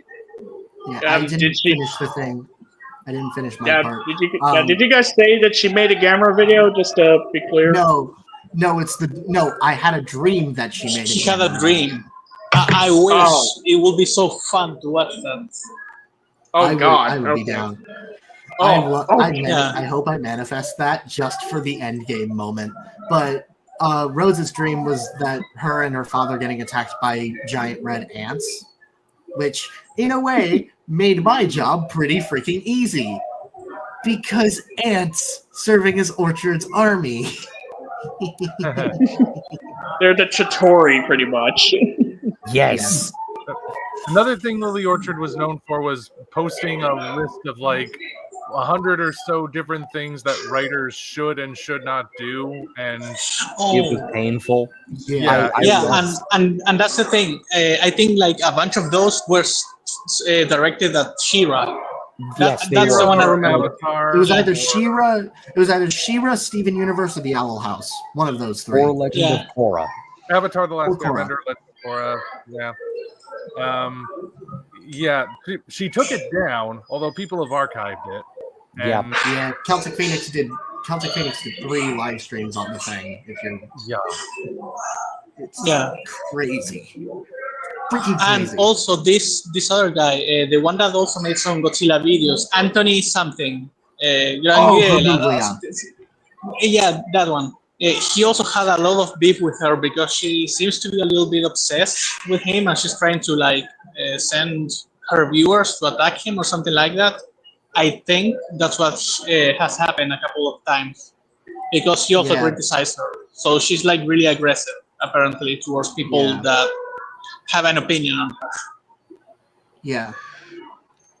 And she also denied writing a really, let us just say, disturbing My Little Pony fan fiction that earlier she would have taken full credit for. Yeah, no, there is literal proof in a video of her mentioning that fan fiction. Yeah, and it makes a lot of the critiques she often levels against other people ring kind of hollow because she does some of those exact same things in that story. Yeah, maybe even worse. We could talk for Lily, or we could talk about Lily Orchard for hours, but let's do it. No, some other time. Not now, not today. We got a stream to end. Yeah, we got a stream to end. I got plenty of other topics to cover, pretty much. But we're still doing Hey Say Gamera next week, right? Yes. Awesome. Yay! I have an excuse to rewatch them. You don't need an excuse to rewatch those movies, my friend. You can rewatch them more than anything else. Honestly. Well, okay, but I already had an excuse to rewatch them for the anniversary, but now I have a second excuse to rewatch them. So again, you don't need an excuse. No one's gonna judge you for watching good films. Actually, you should force your family to watch it. It's not about access; it's about intent. now I want. So yeah. Yeah. By the way, before we end, because you mentioned something about COVID, like I was actually thinking about that movie, like a kaiju film that had something to do, like as an analogy to COVID, which was about like this monster that starts really small, but if you look at it, it grows. So like like people get like caged into their houses, so no one looks at it while the military is trying to develop a way to kill it, and eventually they make these glasses so you can look at the thing while you're shooting at it and all of that. But like a lot of people keep looking at it and it keeps growing until it grows out of proportion, and then some people just don't want to wear the glasses. I never finished it because it was like really close to COVID and I didn't want to focus on it too much. But like, yeah. Oh, I thought you were saying that was a hypothetical. No. I started developing that idea and then I stopped because I was like, I don't want to think of COVID anymore. But yeah, no, like I made that up basically. Oh. Well, I got to step out now, but thanks for letting me on at the last second. All right. Yeah, no problem. Okay. Thanks for coming on, man. I think we should probably end it. So. Yeah. Yeah. Bye, everyone. Bye. Right. Yeah. So I guess anybody else who, you got, Omni viewer, check out his stuff, check out his channel. Good stuff there. Who else wants to do plug? I'll do plugs. Minecraft World on YouTube. I do kaiju stuff. I have a Nemesis essay in the work. I'm probably going to work on that today as well as finals. I also have a Godzilla The Arrival pitch redux. I'm about halfway through the outline. Yeah, go check out that stuff. And go check out my friend's stuff, Rose Puppy. She's basically me, but for Transformers. Though she doesn't really do essays. It's more so a series of YTPs called Cracked Formers Prime. It's really funny. And yeah, go read the Mothra comic. Go read Project Nemesis. It's really good. Both the Mothra comic and Project Nemesis. And go watch the Gamera movies. And yeah, Tiamat deserve better. Bye. Hey. Again, I just wanted to say Novocaine is fucking awesome. I love Novocaine.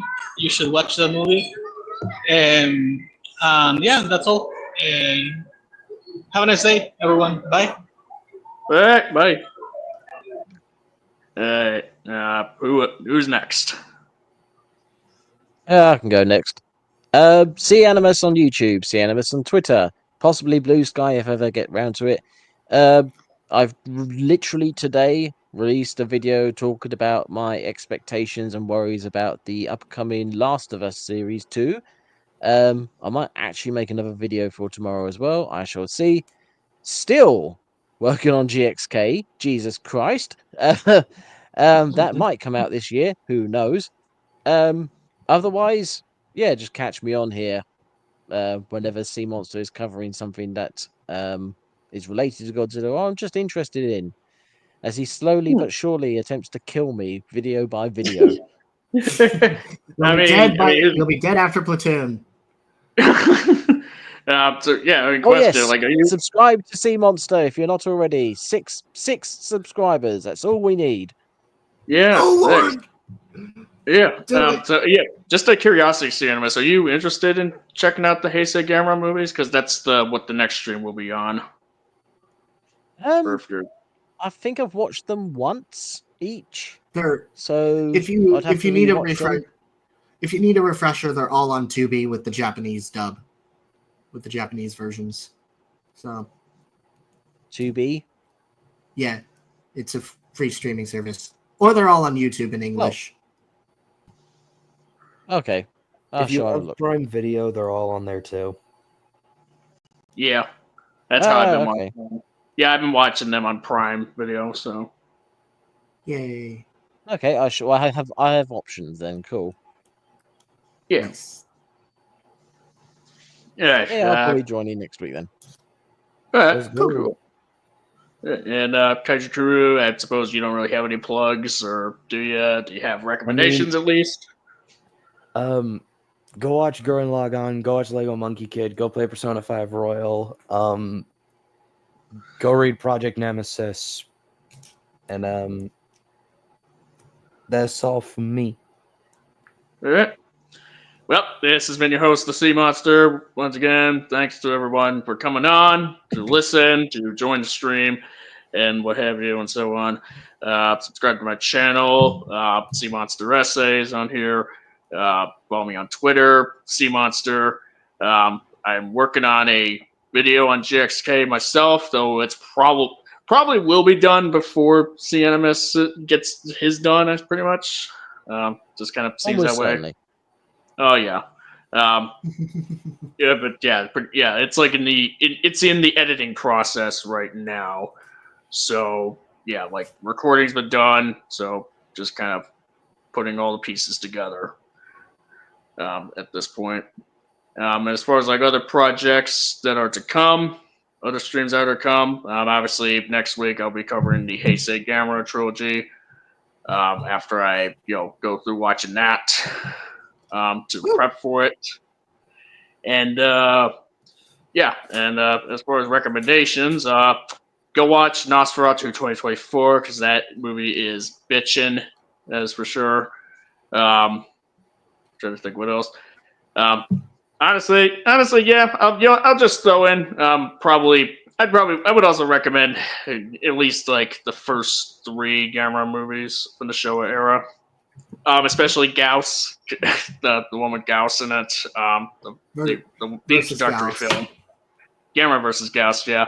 To be quite honest, I really like Gauss in that movie. Pretty much. For some, it's like something about like a bat kaiju that just like looking like that. He just looks honestly kind of precious.